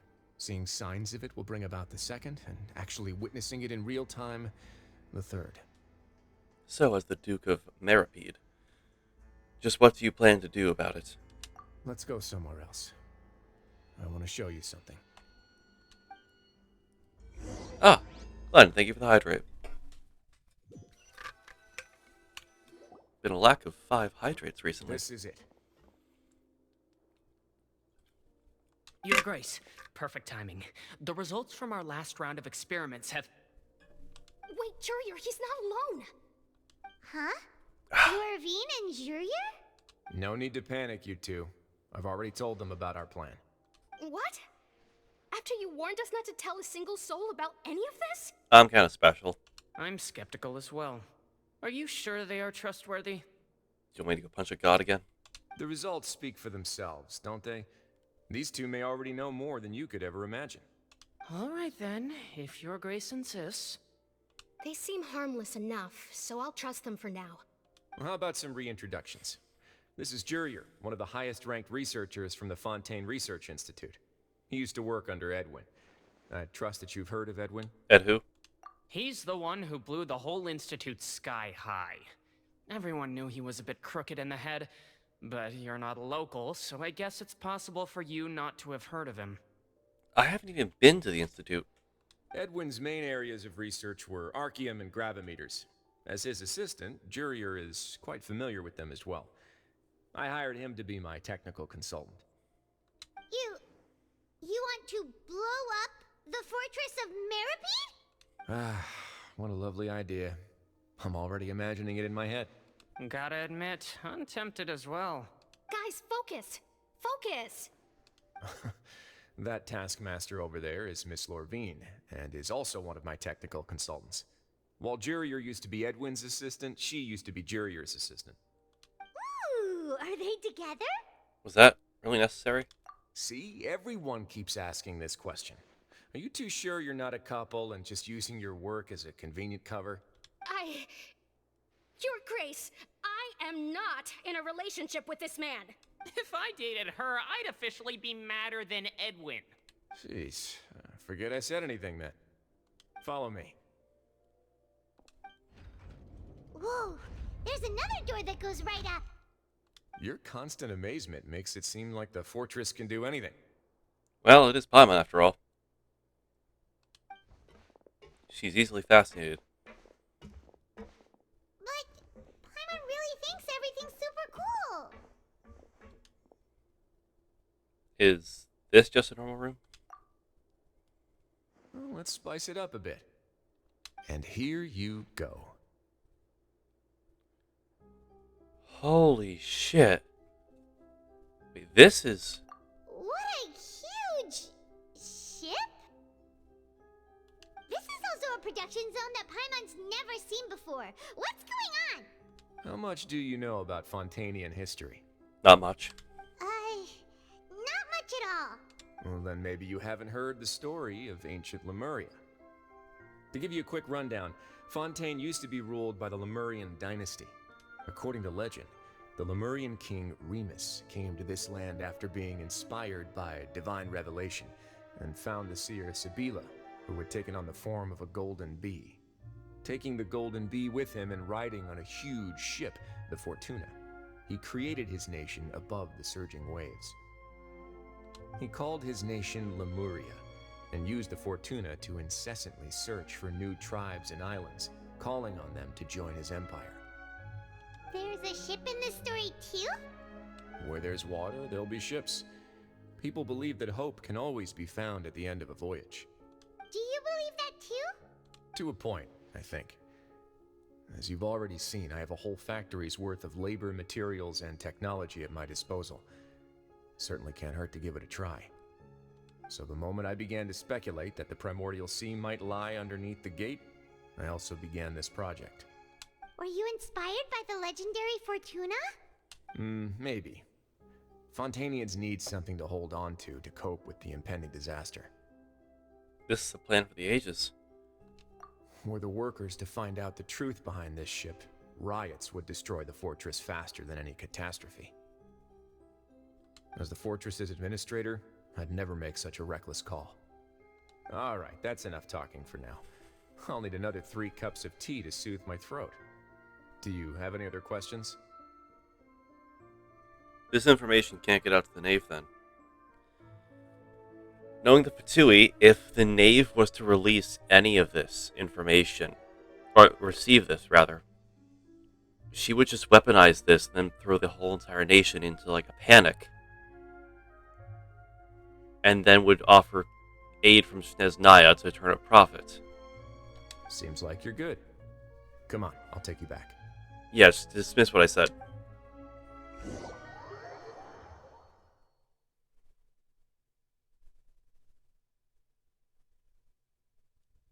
So she's not caring for the child at all. She's I'll looking leave you for... here for now. She is from Fontaine too and wants to prevent the prophecy from happening. Yes, Twee. However, I'm looking at a different angle. I don't think she's just trying to prevent the prophecy. She's trying to usurp the throne, and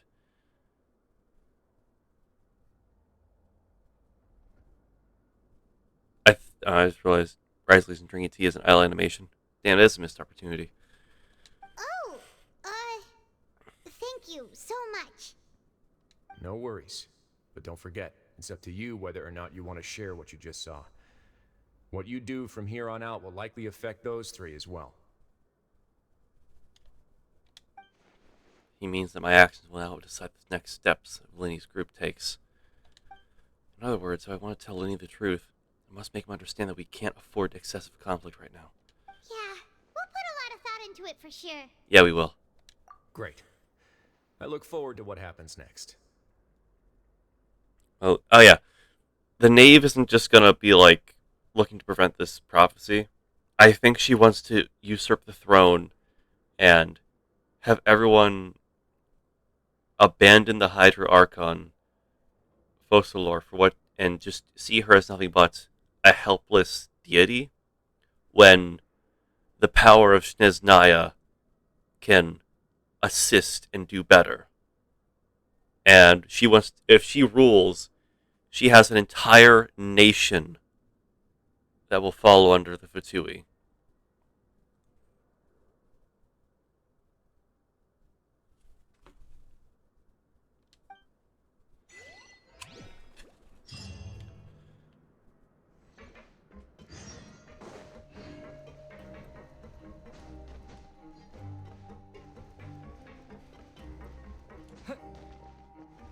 In fact, she won't even try to take out Focalor.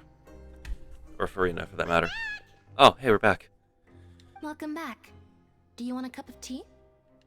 I would love So much like Risley, always drinking tea. Huh. Actually, now that you mention it, I just remembered something now. While I was sedated, I could still barely hear two people talking next to me. They were discussing everything, from the leaves to the water and even the teacups themselves. Must have been Risley and Sijwin. Yeah, I heard one male voice and one female, so it should have been the two of them. They really were just talking about brewing tea. I really can't make sense of this place. So, Traveler, Paimon, were you able to learn anything from Risley? Yeah, he explained everything. Very well. Then, would you mind checking your answers against my speculations? Well, feeling better now, Linny? Yeah, I took the time to rest, so I'm feeling a lot more relaxed now. Nobody else is around, and Miss Sijwin is also busy with something or other. So let's just talk here. All right, then I'll posit my theories.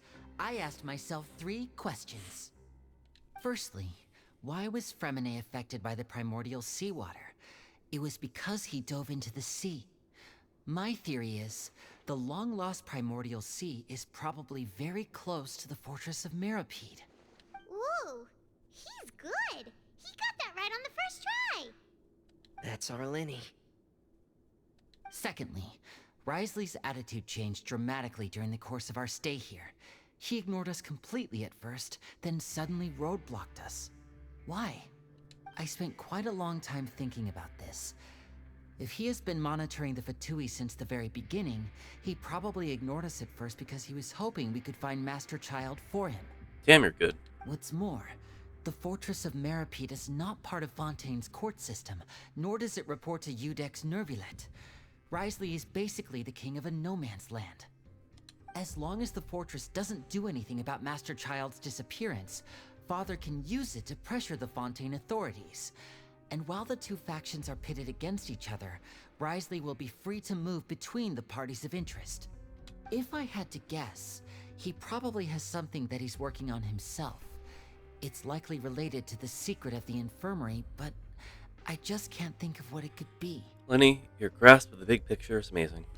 You're super smart. Thanks so much. Then finally, there's the last question. If Risley does have a plan, what could it be? All I know for now is that his plan probably has something to do with the changing nature of the seawater. He's even gotten Cloran to help him out. That can't be the full extent of what he's doing.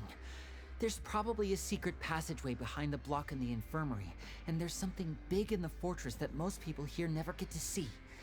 He has a bargaining chip, and it could be important enough for Father to deal with him directly. You're not thinking of bringing the knave down here to choke it out of him, are you? I don't have enough information, so I have no idea what his chip might be. But let me guess. You have the last piece of the puzzle. And I don't think I want to give it. Okay, so I share it.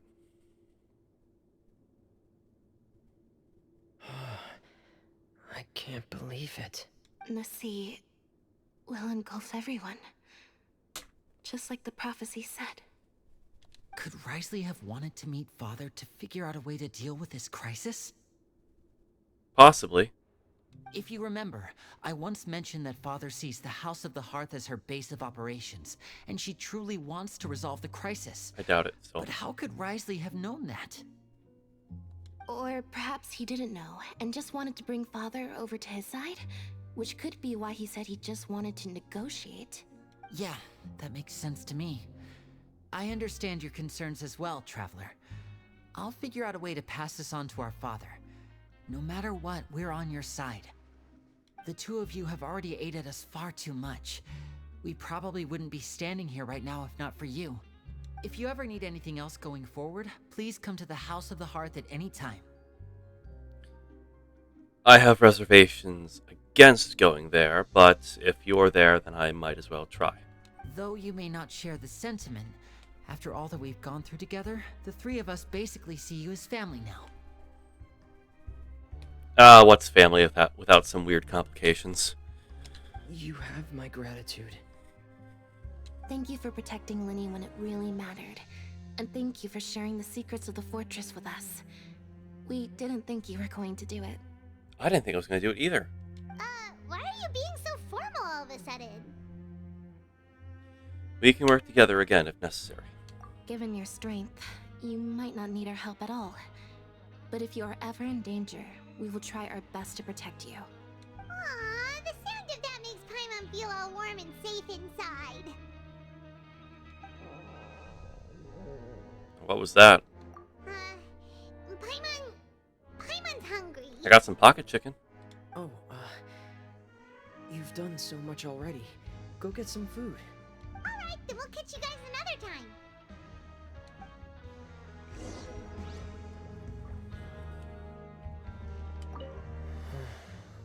I feel like I should try to become someone more capable of helping. You're incredibly helpful.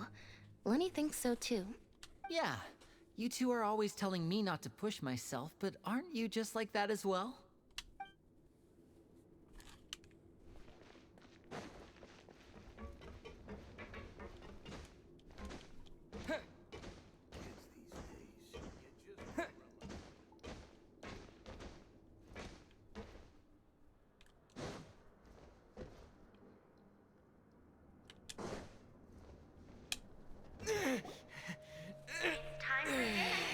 Shit. Shit, I had to fucking die. Come on, let's go pick up ours as well. Traveler and Paimon, over here. Are you here for dinner too, Miss Sijwing?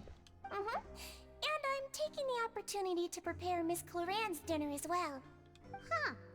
You're right. She's actually sitting in the fortress cafeteria.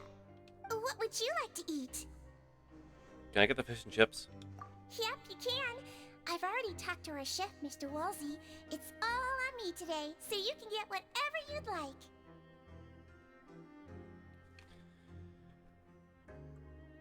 The tastiest or the biggest portion? The biggest portion you have to offer. Me too! Don't forget Paimon! No problem.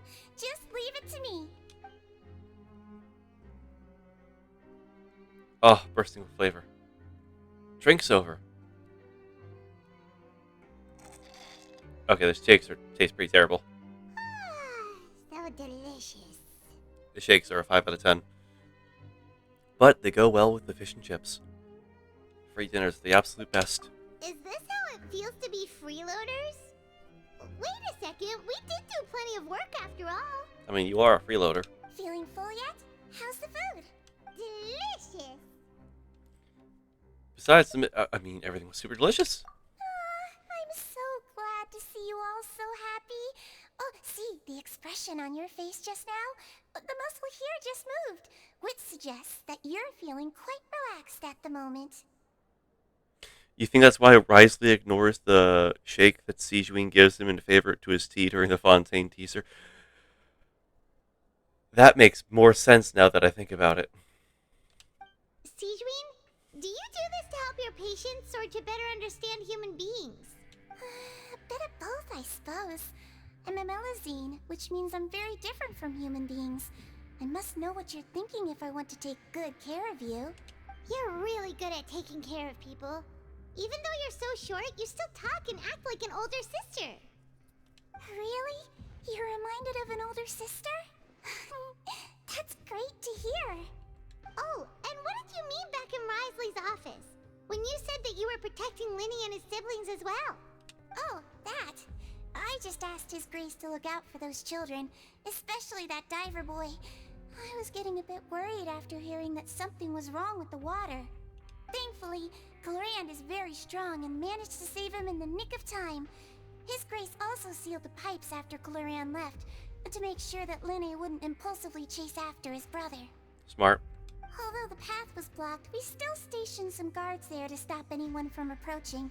They were instructed to only open the door once Miss Glorand had returned. Oh, and I was keeping an eye on Mr. Linne as well. We had to press him, but we couldn't allow him to be in any real danger. You were all super considerate and really thought everything through. It's just what we do down here at the fortress. At least this has been His Grace's style for as long as he's been the leader. Oh, I really wish Monsieur Nerville would come down here more often too. I feel like he'd like it here, with all the darkness and chaos. That doesn't make any sense at all. It's hard to imagine Neuvillette outside of his office. Get a good night's rest, you two. You both worked very hard. Okay, if we're done talking now, I need to go respawn.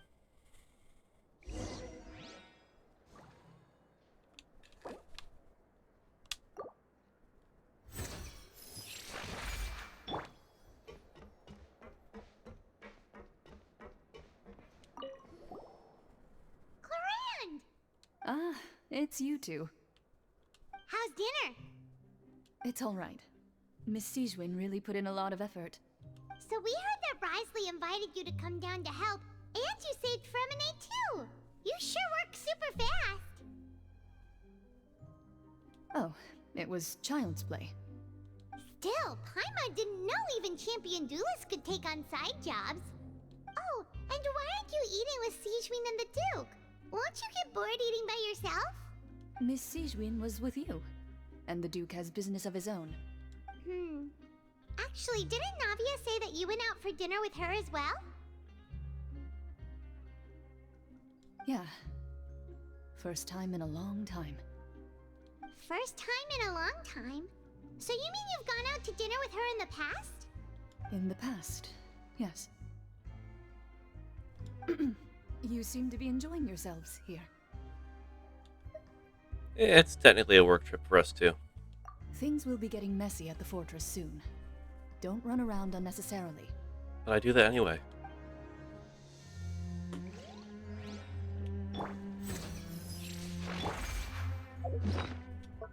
Well, let's eat some food.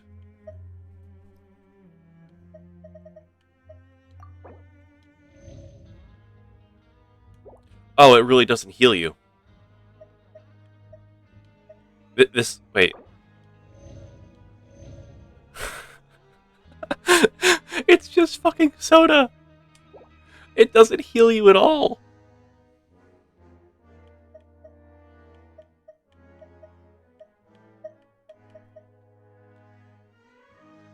We'll have some of these.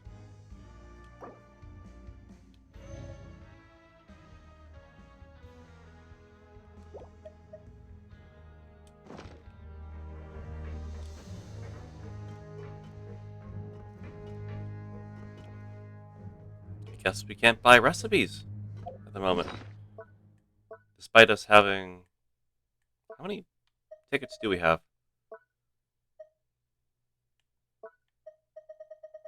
Probably not much. Only 700.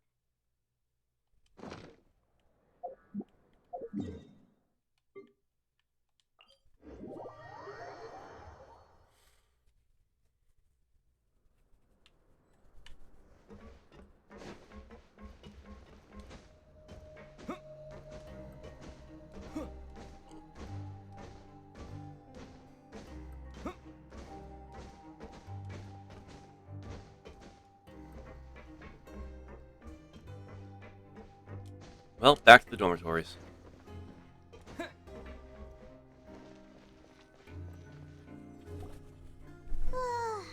much has happened. Paimon just feels absolutely exhausted now that she's finally relaxed. Paimon's super sleepy. Are you sleepy too? Yeah, I'm also getting there.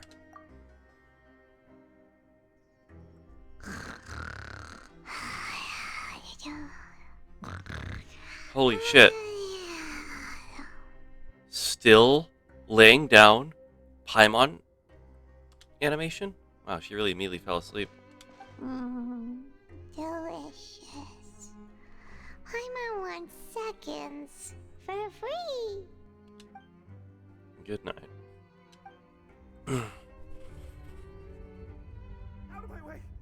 Get out of my way! What happened? Why is everyone running? No idea, but something must have happened. Stop asking! Who's yelling? Paimon still wants to sleep. What's that sound? Paimon, wake up. We need to go out and see what's going on. It sounds like something's moving?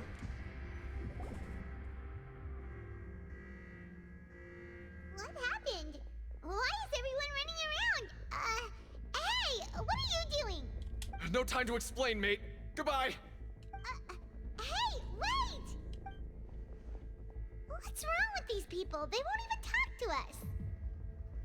They're here! Yeah, there you are! Oh, thank goodness! Quisto and Laveroon, do you know what happened here? We came here especially to inform you.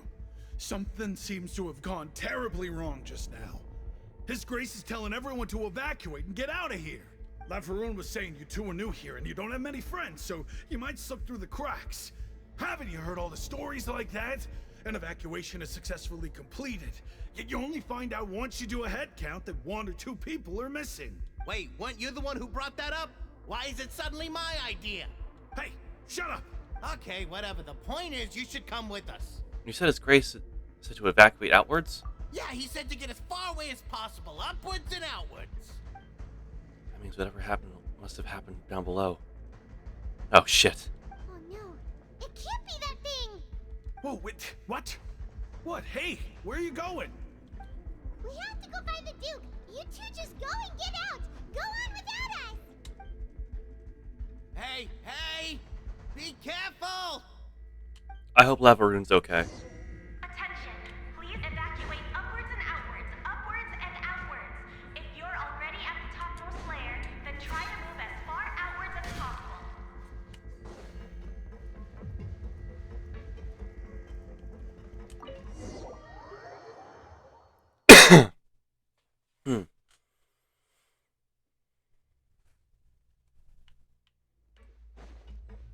Stairs are open. All right.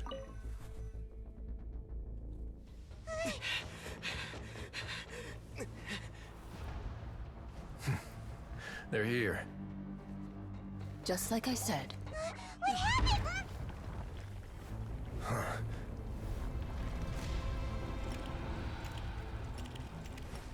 You're just in time. But be ready to run.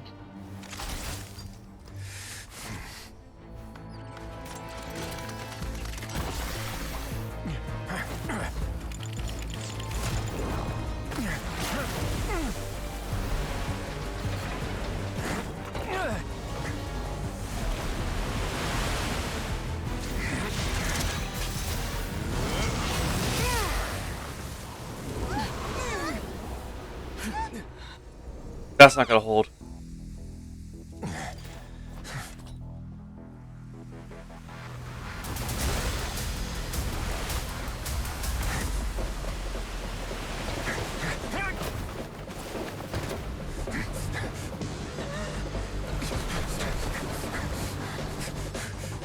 Three, two, one. Floodgates.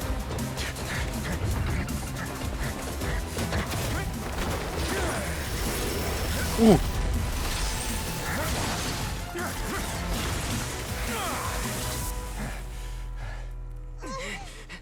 This won't hold it for long. Find Neuvillette. Tell him the defenses are about to collapse. Then what will happen to you? Until he arrives, we're the last line of defense.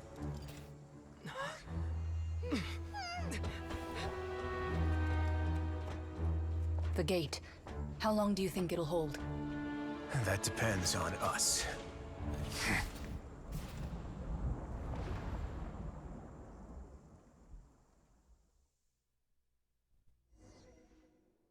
Shit.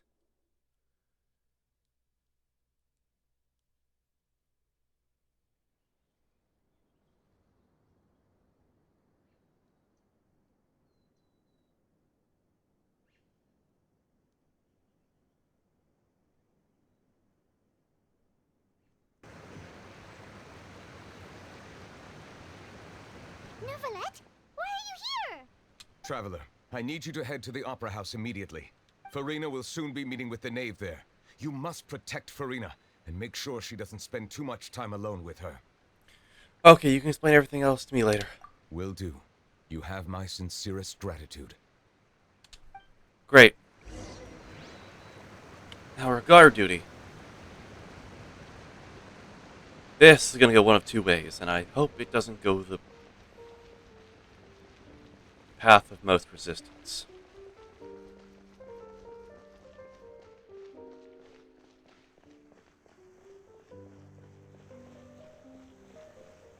Out of my way. Look, there are a ton of Fatilian Palais Mermonia people over there. The knave is probably here already. We need to hurry. Are you two the traveler in Paimon? Monsieur Neuvillette has left instructions. Please follow me. Thank you. Though I'm sure he's already explained, this should be a mostly cordial conversation, unlikely to give rise to violence. I doubt that. But it would be most appreciated if you could protect Lady Farina to the best of your abilities. I'd be happy to choke some bitch.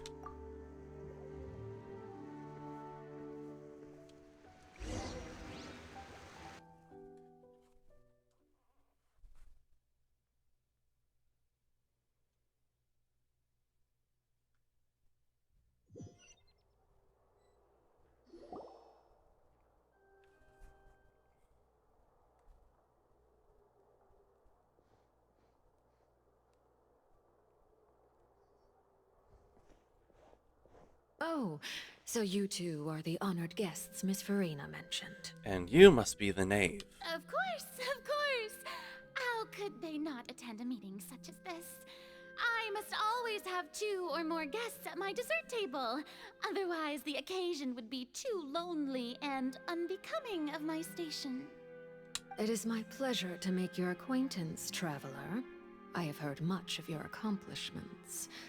I am the knave, one of the 11 Fatui Harbingers. My accomplishments? Which one of those accomplishments may it have been? Thwarting the drowning of Liwa Harbor? The death of Signora? Oh! Or more recently, could it have been stopping the doctor from his little scheme in Sumeru? Please, they all, you might have to narrow it down a little bit on what you've heard. So this is the knave, the head of the house of the hearth, and the Linny siblings' father. He certainly does not seem easy to deal with. It's a pleasure to meet you, too. I've already prepared seats for you. Come, sit beside me. Perhaps you two are unaware of how Miss Farina and I do things. You see, We actually recently agreed to get together for tea when we had the time. The Deathless Signora was the riding Shogun. Actually, you only beat her in duel. Yeah, but you see, she lost, so we caused her death by winning. And I will take that as a victory.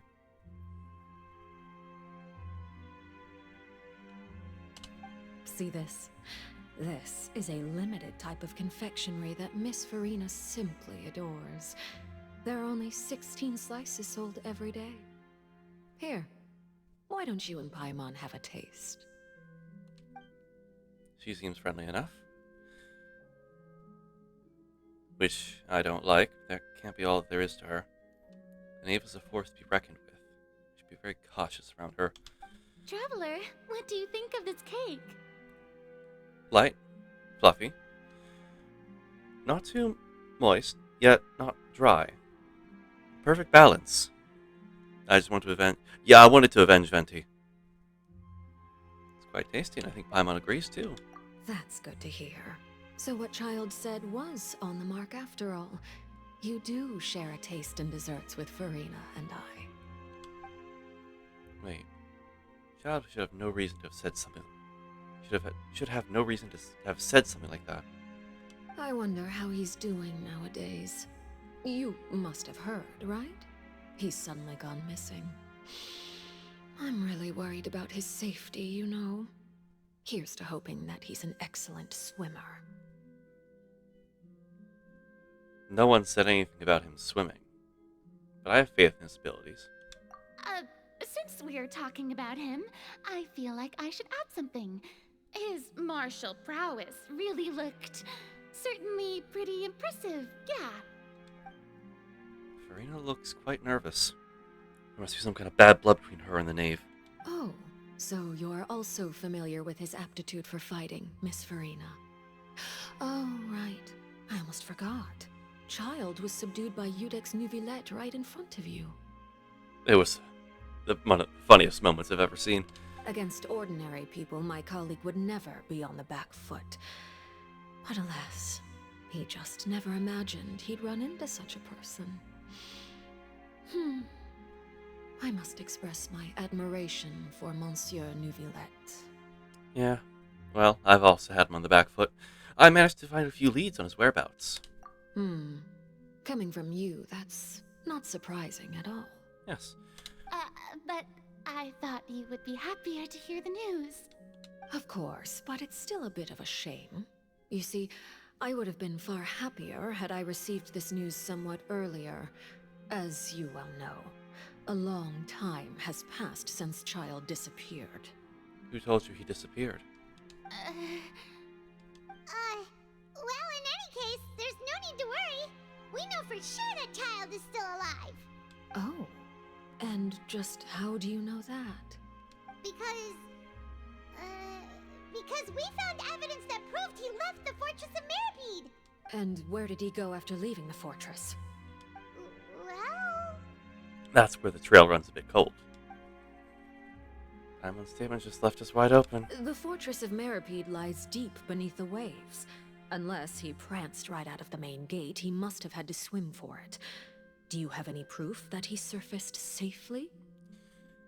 We do not. But there also was no evidence that he has been injured or killed. That is good news, at least. His sister Tonya sent a letter to Fontaine not too long ago. Since he was unfortunately unavailable, I picked it up on his behalf. Do you have any idea how he usually writes back to his family? Dear Tonya, your letter made me feel like we were still enjoying our time in Snezhnaya together. I'm currently admiring the scenery on the streets in front of the Opera House. Is it something like that? I've never really read any of his letters. I was too busy trying to not get stabbed. Or slashed. She's stirring up the pressure. I'm not sure if I'll be able to convince her, but I can at least distract her from Farina. Sounds good enough to me, yes? All letters tend to follow the same few formats anyway, right? As long as the contents are accurate, it doesn't matter so much how it's written or how it's worded. Huh? Hold on. The water in the teacup is shaking. I suppose this is also a sign of things to come, Miss Farina. Huh? I don't quite understand what you're trying to say. Have we entered into the next stage of the prophecy? You just are slowly peeling bit off of her.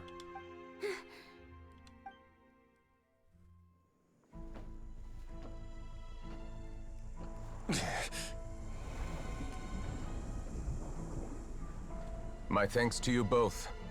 I will take it from here.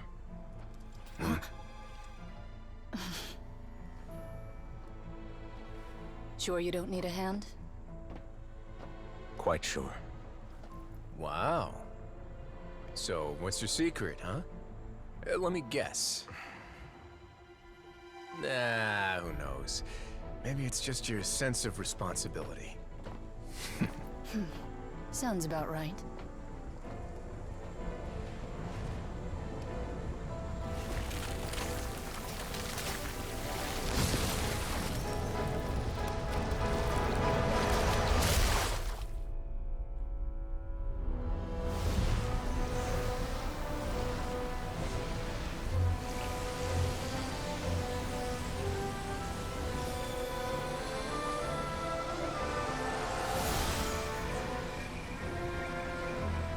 A day may come when the prophecy is fulfilled, and the waters burst forth. But it is not this day! This ancient power could easily obliterate an entire race. A tsunami of fury would unleash endless catastrophe.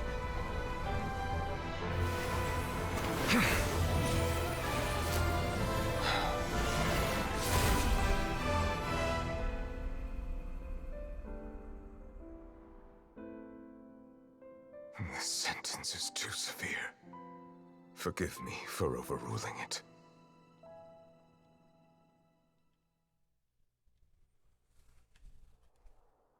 Holy shit.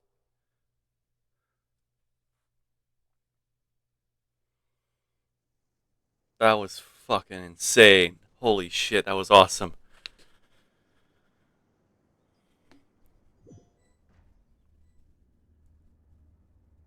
All right. Seems like the problem inside has been suppressed.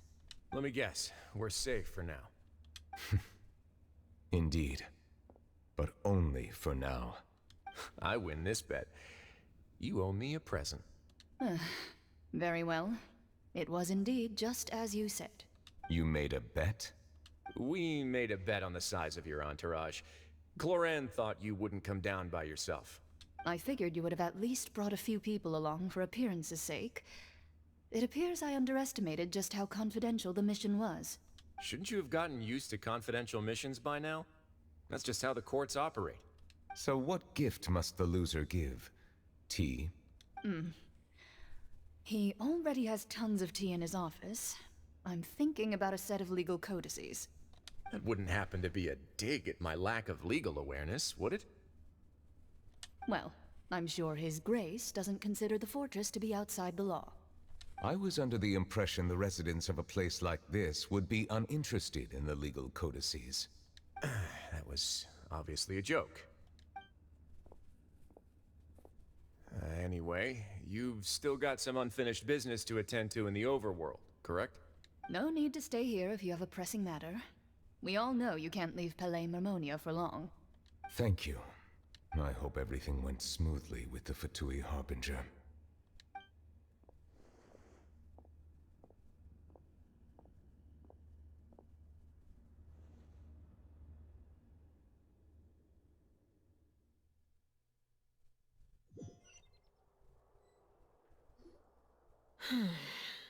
I must say, we've spent long enough playing house.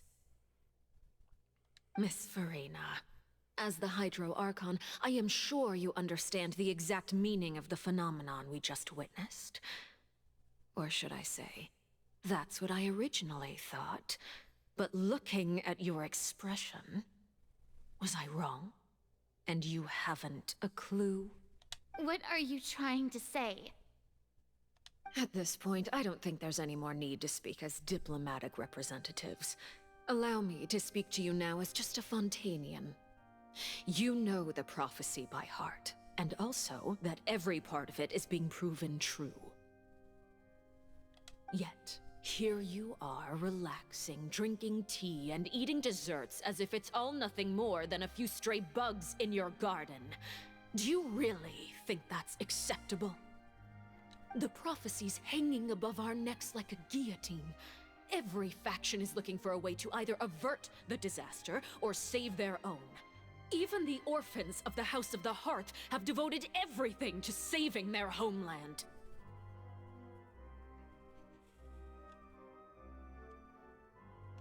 But you? It beggars belief just how nonchalant and carefree you have been. From the very beginning, you, the god Focalor, you have utterly failed to take action. You're wrong. I've never ignored the prophecy, nor have I just been passing the time in self-indulgence. Retract your accusation and stop doubting the wisdom of the gods with such absurd conjectures. I am not alone in my doubts, you know. All the children of Fontaine may be harboring the exact same thoughts right now. Oh, great Hydro Archon. How are you going to save them?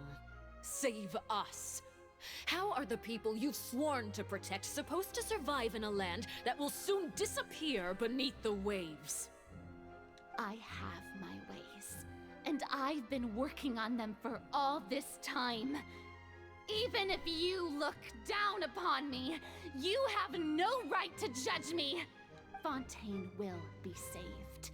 Even if I still cannot see the true future right now, as long as I continue on as I am, I will be able to hold my head up high.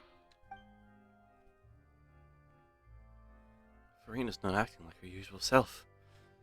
She's actually seriously refuting the knave's accusations. She says what she means. Not putting up a front at all. Then I ask you, Miss Farina, just what have you been working on? Where can we see it, and what is it doing to help? So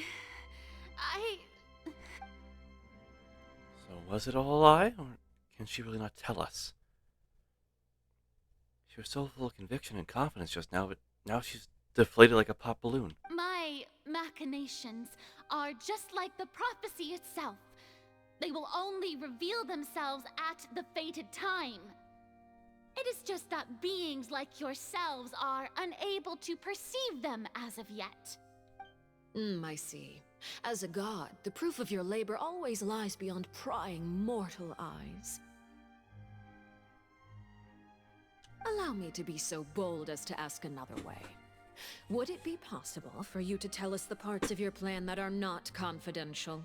Such as your emergency response plan for the impending disaster? An emergency response plan? Oh, that look in your eyes. Have you not even prepared one of those?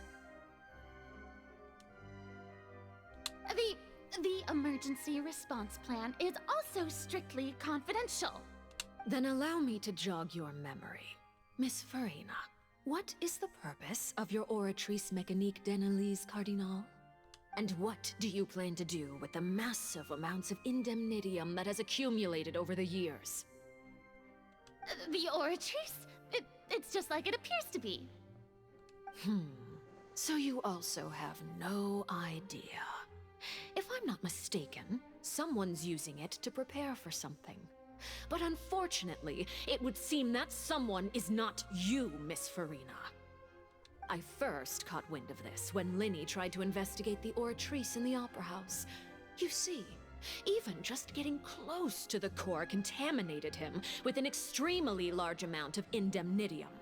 But even if that had nothing to do with you, then what could you possibly be working on, oh great Hydro Archon?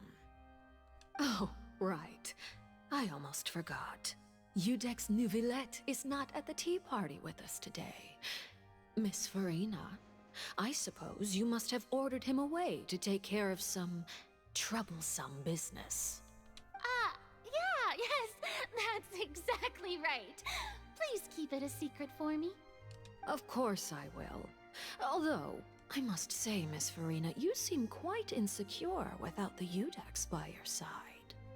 Oh, very well. Let's stop that conversation here. There are still a few slices of cake left, so please, help yourselves, everyone.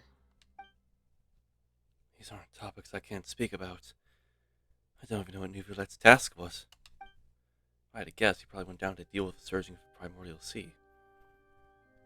But can he really deal with it all by himself?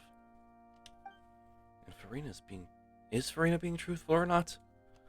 Traveler, I heard that you were recently commissioned to handle a few matters on behalf of the Udex.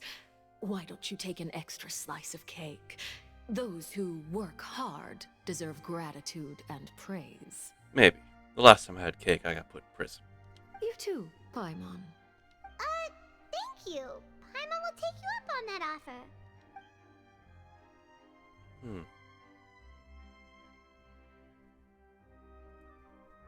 Oh, Paimon's super full. That cake was great. If it's on my tea table, it must be of the highest quality. Yes, and we must thank the knave for bringing these over as well. You're welcome. I'm sure the cake also felt greatly honored to be featured at Miss Farina's table. And I was merely catering to Miss Farina's tastes, seeking a chance to chat over tea. It is getting late. Why don't we call it a day? There are still a few matters that I need to take care of, so I must take my leave now. Very well. We'll end it here. Mind seeing me off, Traveler? We could use the opportunity to discuss Child before I must be on my way. About my hatred towards him, or the fact that I would like to punch him when I see him again? Nonetheless, of course. Paimon's coming too!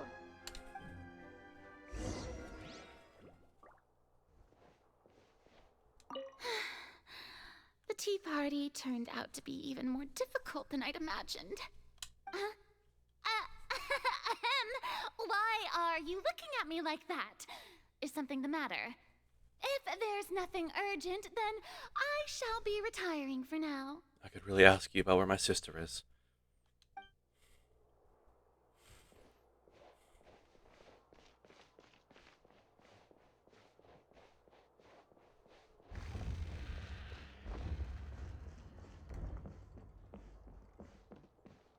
I keep forgetting that's up there.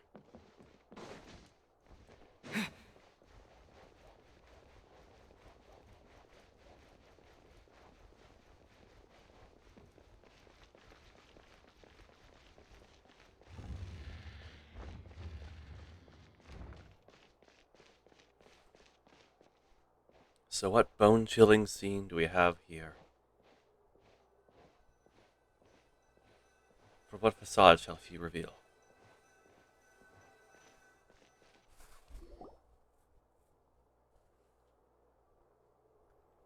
I'm glad that you were willing to come with me. Of course, Child was just an excuse. I have no interest in your dealings with him. I knew you didn't really care for him either. That's what Paimon thought. So what do you want to say? You lent your aid to the children of the House of the Hearth. As their father, I would like to express my gratitude. I didn't think that's what you wanted to talk about. Do I look like an irresponsible father to you?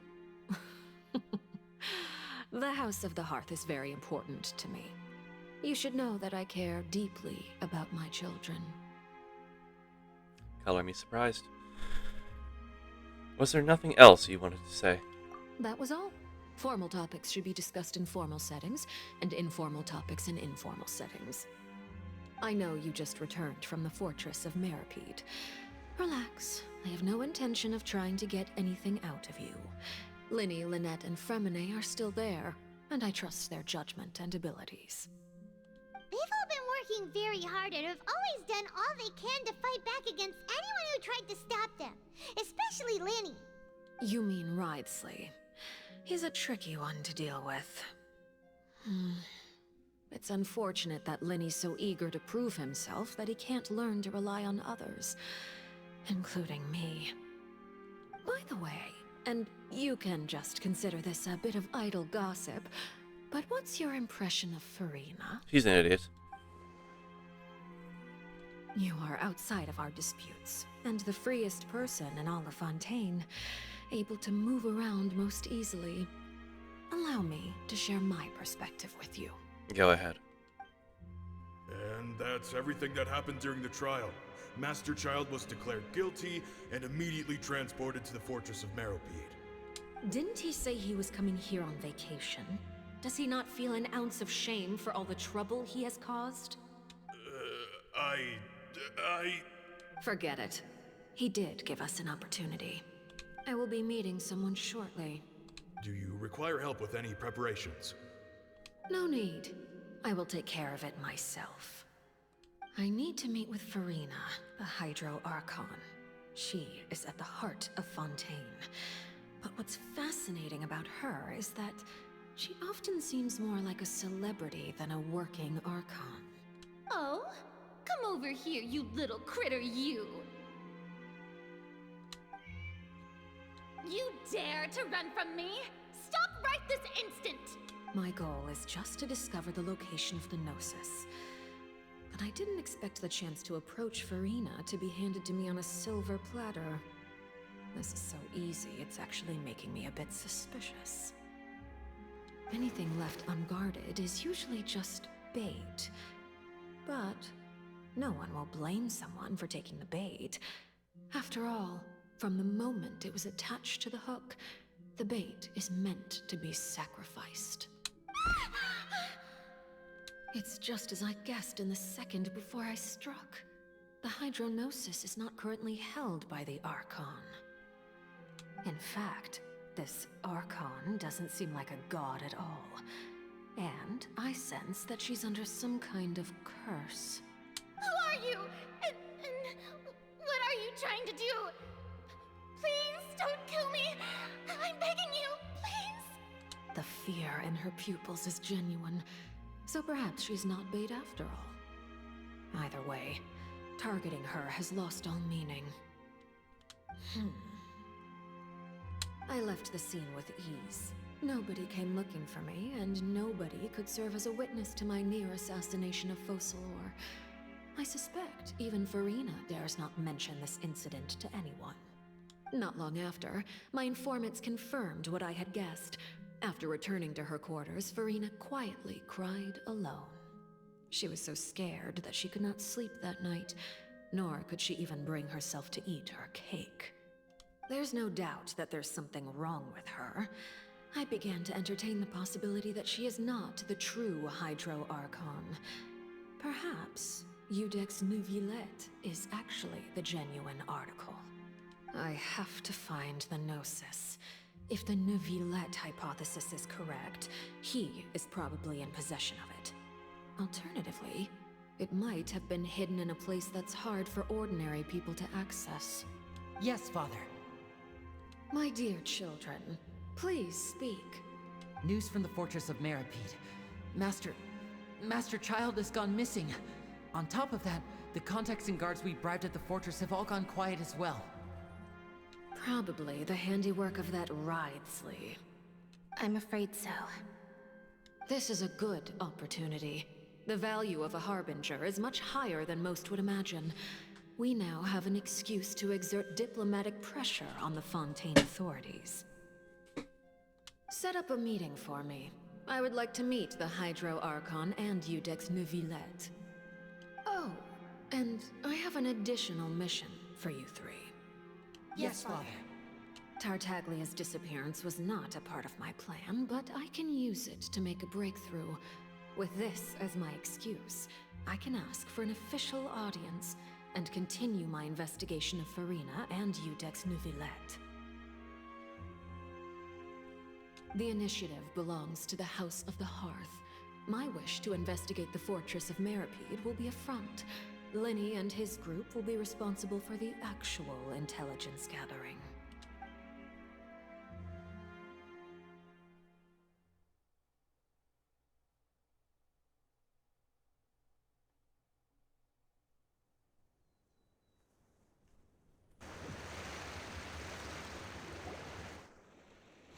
You should know the rest. Lenny's group is quite close to you, so they wouldn't have hidden anything from you. You tried to assassinate the Archon. You attacked the Hydro Archon? It wouldn't mean anything, even if you shouted it from the rooftops. After all, even Farina herself is still pretending that nothing of that sort ever happened. Alright then. I've now had 2 chances to enjoy tea with Farina. I have to say, the leadership of Fontaine is even more inscrutable than I had imagined. I once surmised that Iudex Neuvillette must be the Hydro Archon, but now, that doesn't seem right to me either. How did you come to that conclusion? I am a servant of Her Majesty the Tsaritsa. Over my years of service, I've learned how a real Archon conducts and carries themselves. Whether Iudex Neuvillette or Farina, neither fits the bill. It's hard to imagine either of them as the Archon. If you think you know how a Archon acts, I'm assuming you've never met Venti. In fact, the only one of you Harbingers that has seen Venti is currently... Well, I can't even say she'd be 6 feet under. There wasn't really much left of her.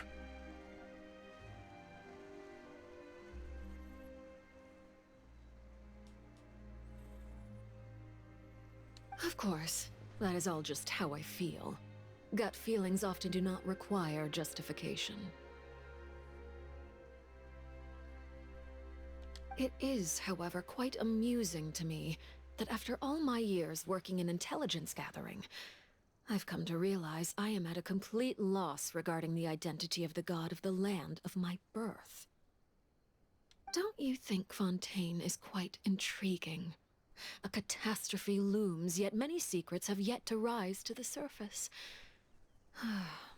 It looks like Fontainians will have no choice but to save themselves. Give them a few months, they might figure something out. Ultimately, though, one must survive in order to do anything else. Should the need arise, I would be happy to cooperate with you. And I would be very, very enticed to not have anything to do with a Harbinger. However, the game refuses to let me have my own choices. You don't need to commit to anything right now, of course. I have a feeling that the situation will continue to evolve, and as your name is often connected with noble deeds, I'm sure we will work together someday. Neuvillette? He certainly returned quickly. You must want to catch up with each other, so I'll leave you to him.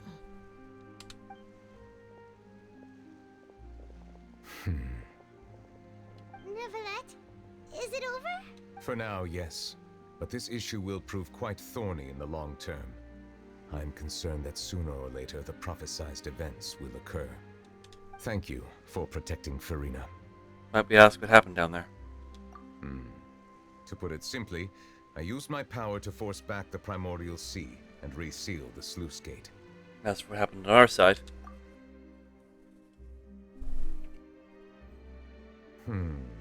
So as expected, the Knave has turned up the pressure on Farina. She's trying to feel her out, though I'm still unsure as to her motives. Can I ask you some questions? Permission granted. You have enough power to force back the Primordial Sea. Does this mean you have some deeper connection with the Hydro Archon? Whoa. It can't be that you're the real Hydro Archon, right? But that's just a speculation on our part, though. You can't tell us? Then that's okay. We can talk about something else. We won't try to force you. You guys in Fontaine are super strange. If by the phrase, you guys, you are referring to Farina and I, then although I'm not sure just what you are trying to imply, I must clarify that I do not share her positions on a multitude of topics. So did you manage to protect those that needed to be defended? I believe so. The fortress has a long and complex history. It has seen much grief and suffering. now, another catastrophe will soon be upon us. I mourn this turn of events. Huh? Why is it raining all of a sudden? The clear sky is suddenly filled with dark clouds. The rain became heavier. Light rain soon growing into a downpour. And just moments before, Neuvillette just mentioned his sense of grief. Thinking back to that legend, what Fremine said. It said that a dragon of water once resided in Fontaine. Every time it weeps, the skies would cloud up and pour out rain. Neuvillette, you can't be... You may be closer to the truth than you think. Oh? And what are you thinking? He's the dragon sovereign of water. The dragon of... what? Huh? Please do not be so surprised. My first hint was when you didn't have a vision. My second was by the grave.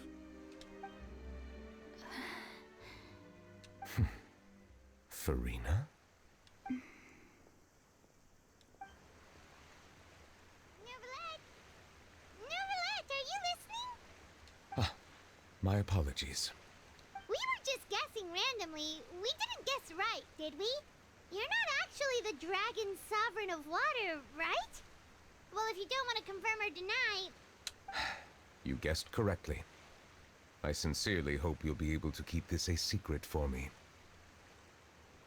Strictly. Me, at least. Paimon will probably blurt it out in 5 minutes. Right, of course. We'll definitely help you keep it a secret. There's still something Paimon wants to ask you, though. Please, go ahead. Well, if you are the dragon sovereign of water, and you were able to force back the primordial sea from the fortress, then since Fontaine's prophecy is all about seawater, couldn't you just use your power to solve the crisis? None of the currently living dragon sovereigns in the world, myself included, possess our full dragonhood. They say that when the first usurper arrived on Tivat, they seized a part of the dragon's power. Today, that stolen power is the basis of the Archon's authorities. There are 7 elemental archons and 7 matching dragon sovereigns. One we freed, another is eroded. One we saved in Sumeru, and the other in Inazuma, I'm guessing, was put down. The dragon sovereign of water who lived through that era perished a long time ago. As their successor, I know far less of that part of our ancient history. In any case, I believe I will not be able to do much unless the Archon disappears and returns their elemental authority to me.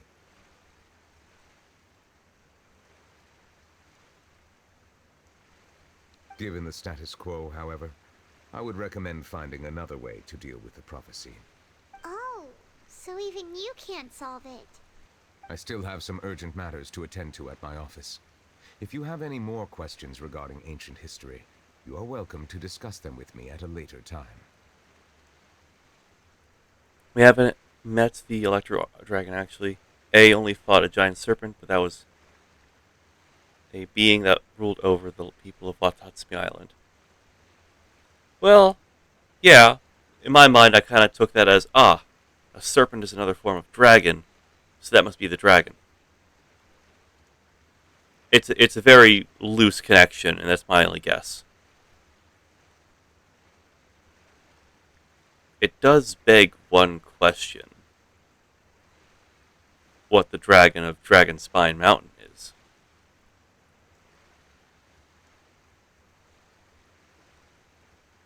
I suppose I didn't hear anything about it wielding electro power. I mean, Twee. It didn't... There was no mention of it.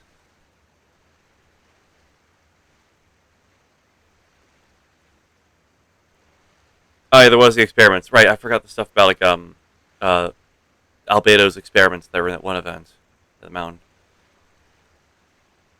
But still, oh, she created. Okay, she created. Right, I forgot. I completely forgot, to be honest. That was like a long while ago.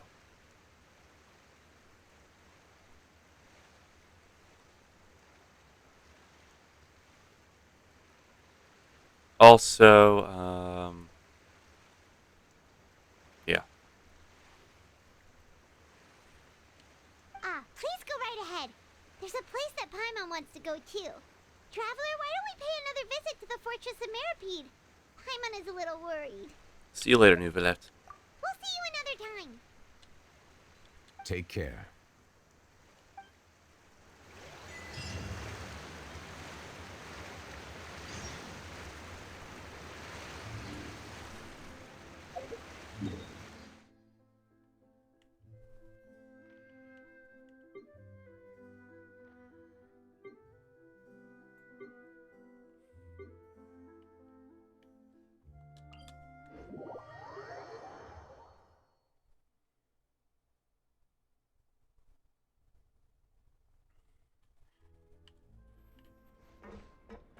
Alright, let's go over to the infirmary first.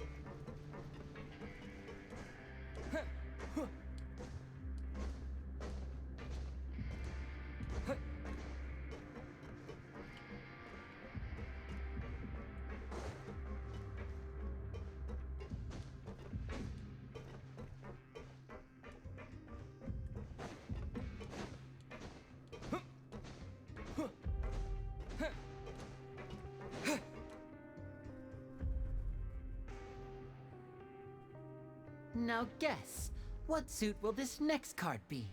A bare-teeth cat? Well, well, look who it is. It's the Jack of Clubs, isn't it? Traveler, Paimon. Hello, everyone. Looks like you're recovering nicely from it, eh? Mm-hmm. Thanks to everyone's support. Oh, right. I managed to work up the courage to thank Miss Clorant in person. Whoa, how did she react? She told me that it was nothing. It was as if saving a life wasn't a big deal to her at all. She also told me not to worry about it. She didn't want to stress you out, that's all. She's right, and it's best not to dwell on it. Yeah. Okay, but check this out. We went back to the opera house and we met the knave. You met Father? Did she say anything to you? Yes. She tried to kill the Archon. Hilarious, isn't it? That were, a bit hard to understand. And also that she's looking forward to working with us in the future. It was a little bit surprising. Her attitude towards you is even better than what we'd imagined. That's fantastic. Yes, nonchalantly offhandedly saying she nearly killed an Archon. You should believe her. She has her own way of doing things, and she'll do everything in her power to help those she considers close, which now might also include you. Yes, it worries me. Mm-hmm. Father is very capable, and also trustworthy. Oh, Paimon just remembered that she thought Lenny was a bit too proud as well. She said that you should learn how to rely on others sometimes. Got it. That does sound like something that Father would say. Hey! Are you going to stay here for the next few days? Looks like it, yeah. Excellent. I will host a tea party. For real? Then Paimon wants another serving of cake. Another implies that you were already served some delicious cake while you were up there. How lovely. Well, next time, you're going to have tea and snacks with us.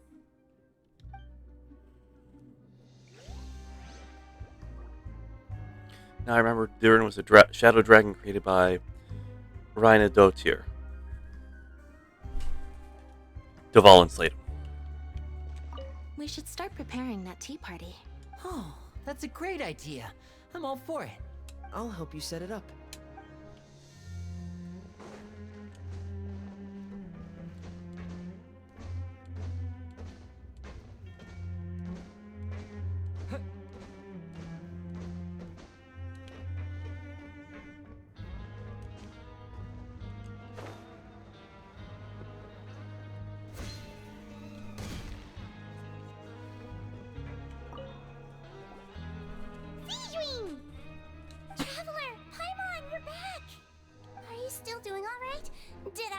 get hurt? Don't worry, we're both doing great. We're fine, but what about you guys? It was such a huge mess. How bad was it? A few people sustained superficial injuries, but that's about the extent of the damage. Monsieur Nervillette paid us a visit. It was all thanks to him that we managed to suppress the crisis for the time being. Oh, of course, we must also thank you for the help you provided. How did Nervillette know that he was needed here? Well, Monsieur Nervillette has strong resonance with the hydro element. When the water level rises, he can feel the waves produced. I ran into the bombshell bros while bandaging the injuries of the wounded. They were mumbling the whole time about how you just ran down without a word. I'm so relieved to see that you're both alright. If you're not too pressed for time, please stay with us a few more days. Just let me know if you get a craving for any particular dish, so I can have Mr. Walsey get your meals prepared. Oh, and please feel free to visit the infirmary for a break at any time. That's lovely, thank you. I'd like to take the opportunity to spend some more time observing your facial muscles as well. Your happy smiles are quite contagious, you know. They're so memorable, and I've missed them immensely while you were gone.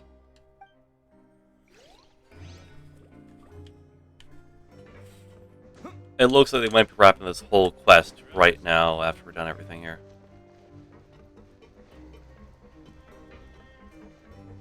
Well, we'll get the bombshell bros, and we'll go talk with Riceley.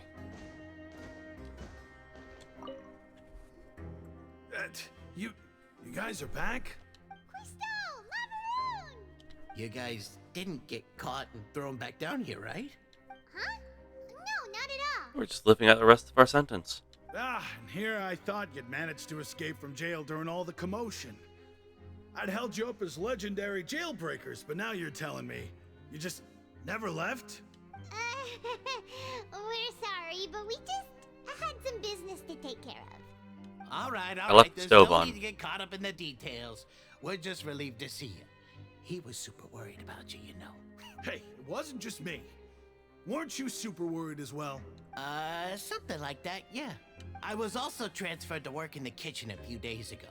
I can still hear Quisto mumbling to the carrots. Are those two all right? Do you think they made it out alive? Whenever he'd say that, I'd tell him I'm sure they're fine. Wherever they are, they're kicking back with drinks in hand, enjoying the lovely scenery.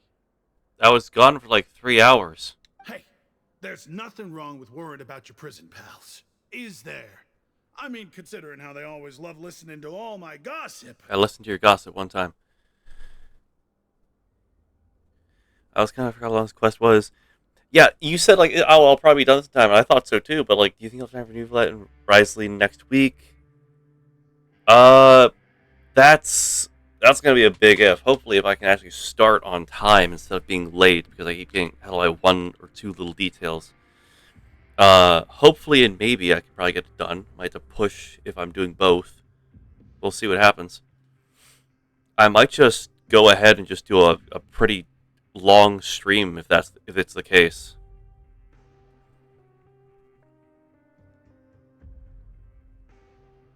These two, they sure are a lot warmer and friendlier than when Paimon first met them. I'm sure the welfare meals must have just skyrocketed in quality recently. Oh, well, if you say so. I'll be watching you to make sure you finish every last bite. Please don't.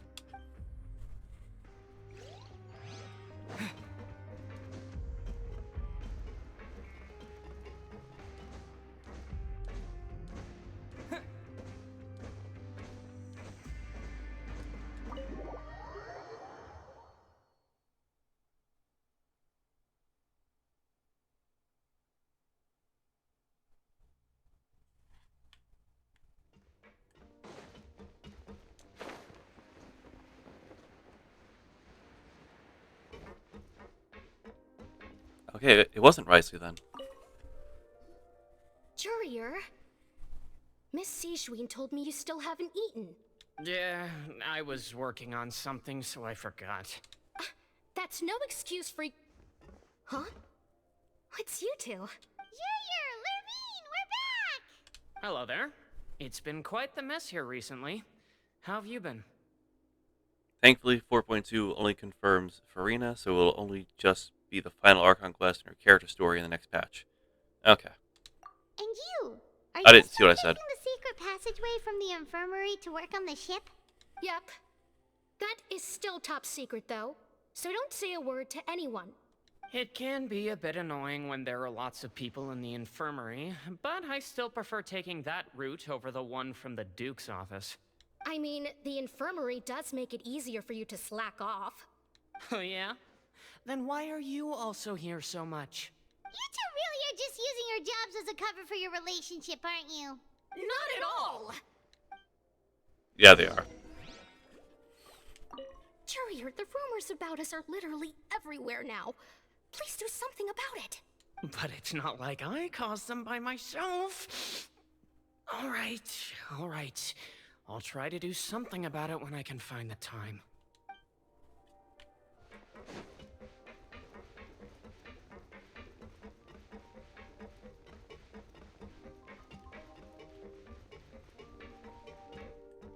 Now we talk to Risley.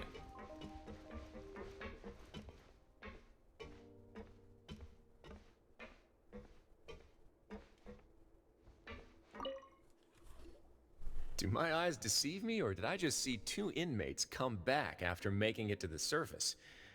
Some strange winds blowing of late.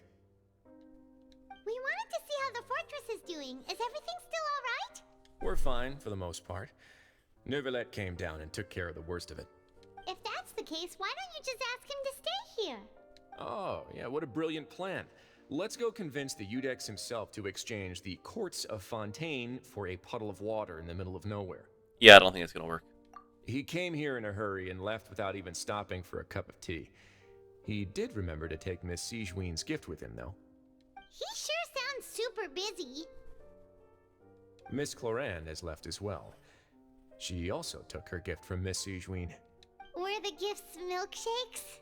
Neuvillette got the milkshake. Clorande received lipstick instead. Oh, okay.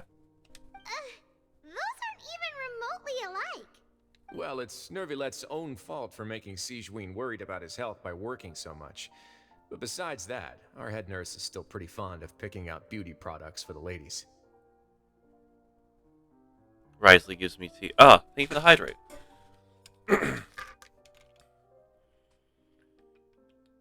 Oh, and I have some gifts here for you as well. Are these from Sigewinne too? Nope, they're from yours truly. Ah.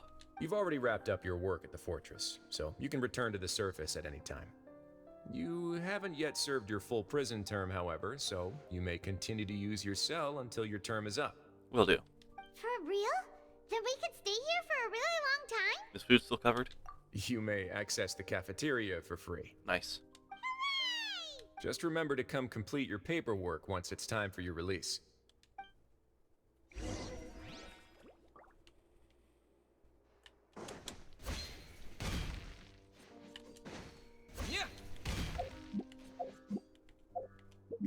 Jesus, game. Like, let me just, like, do my quick swap.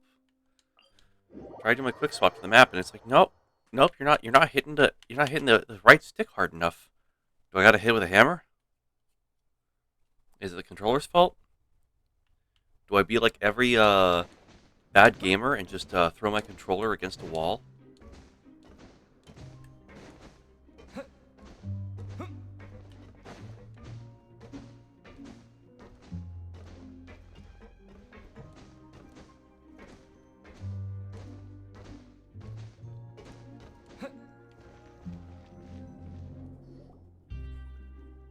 We're back in our cell again.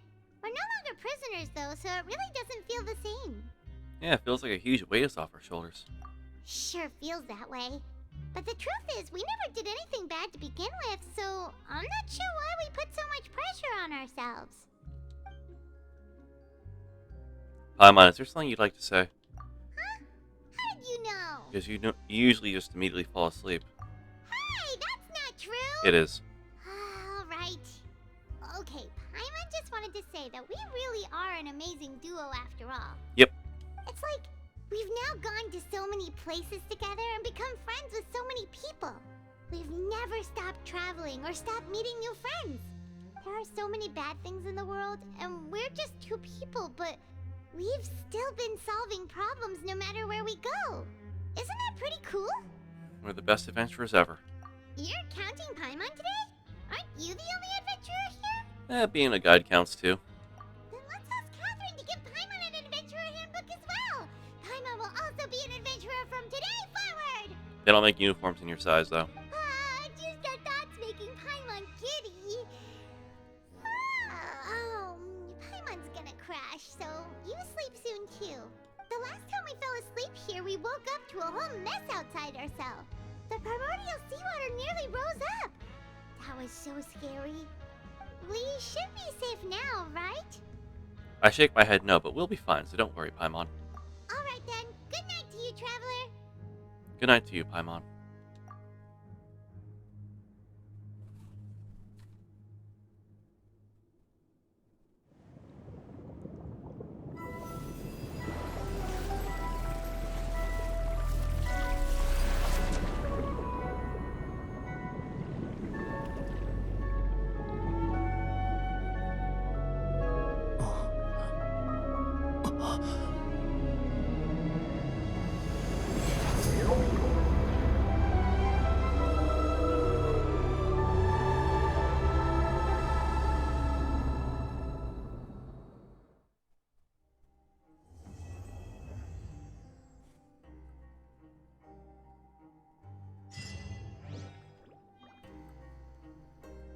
Hey, Constellation! Now that is not what I expected to see there. Okay, now we finally got the decreased movement of the burst. Now our burst should be a bit more like that of Ayaka's.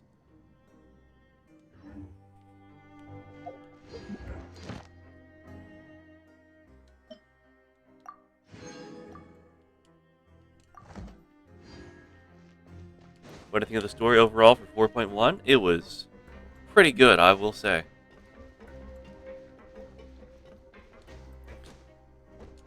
Had a lot of fun with it.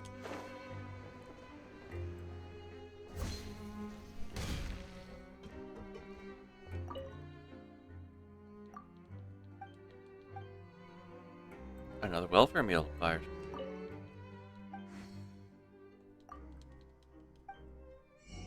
What can I... Oh, I only have 30.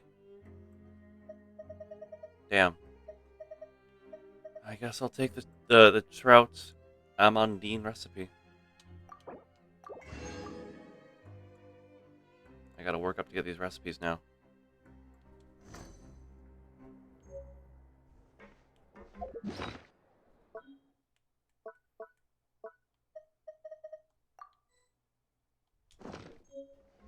What did I like about it? I guess just getting to explore all of the Fortress Meropide, but also getting to just see Linny in a vulnerable spot. And getting to see the Knave as well as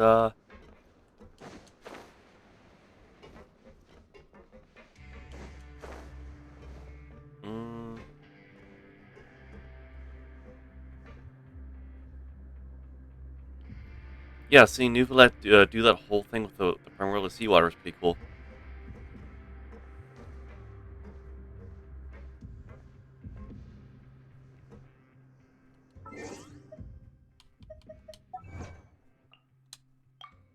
Oh wow, I got a lot.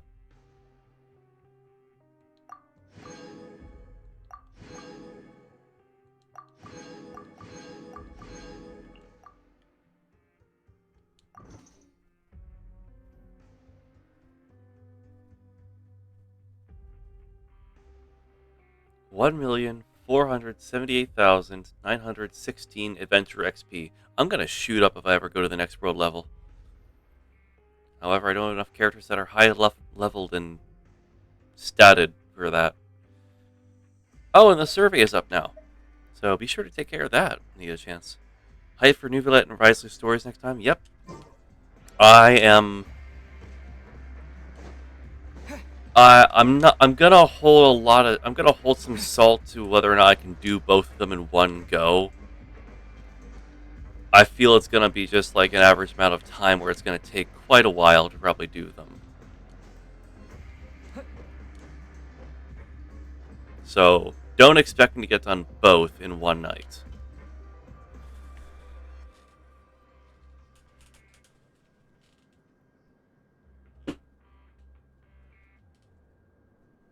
Are character stories usually shorter compared to Archon stories? Hangouts. If you mean Hangouts... Oh, you mean character stories compared to Archon stories. Yeah. Archon stories take quite a while, as you've seen. It takes me like 2-3 days, tops. With character stories, I can get it done in one night, normally.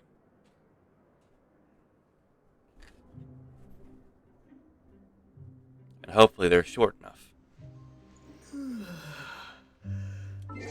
So anyway, that's going to wrap it up. Here's something the best for next week. Yep. Don't expect me to get it all done in one night.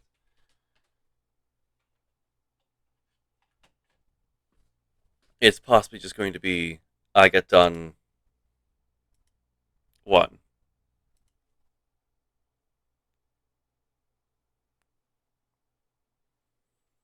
If not, I plan to send you a redeem code so we can't watch the program. I mean, I don't know if they're gonna like if they would spoil Risley's story quest or not.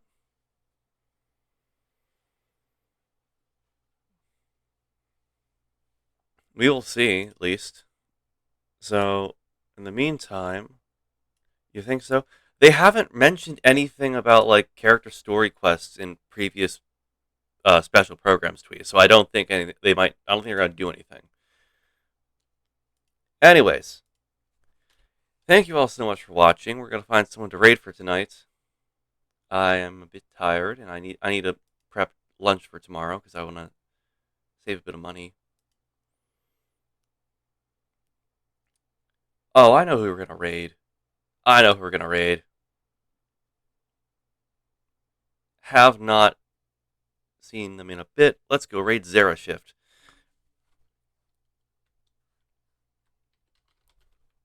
They are more of an 18 plus PNG tuber streamer. If that isn't your cup of tea, that is completely fine. You are free to go and watch whoever else you want to watch. The world is your oyster. We are going to go raid Zera Shift now. They are currently playing. I am not entirely sure. It looks like some sort of lo-fi game, but it looks really cool. Yeah, I will see you all later. Have a good night.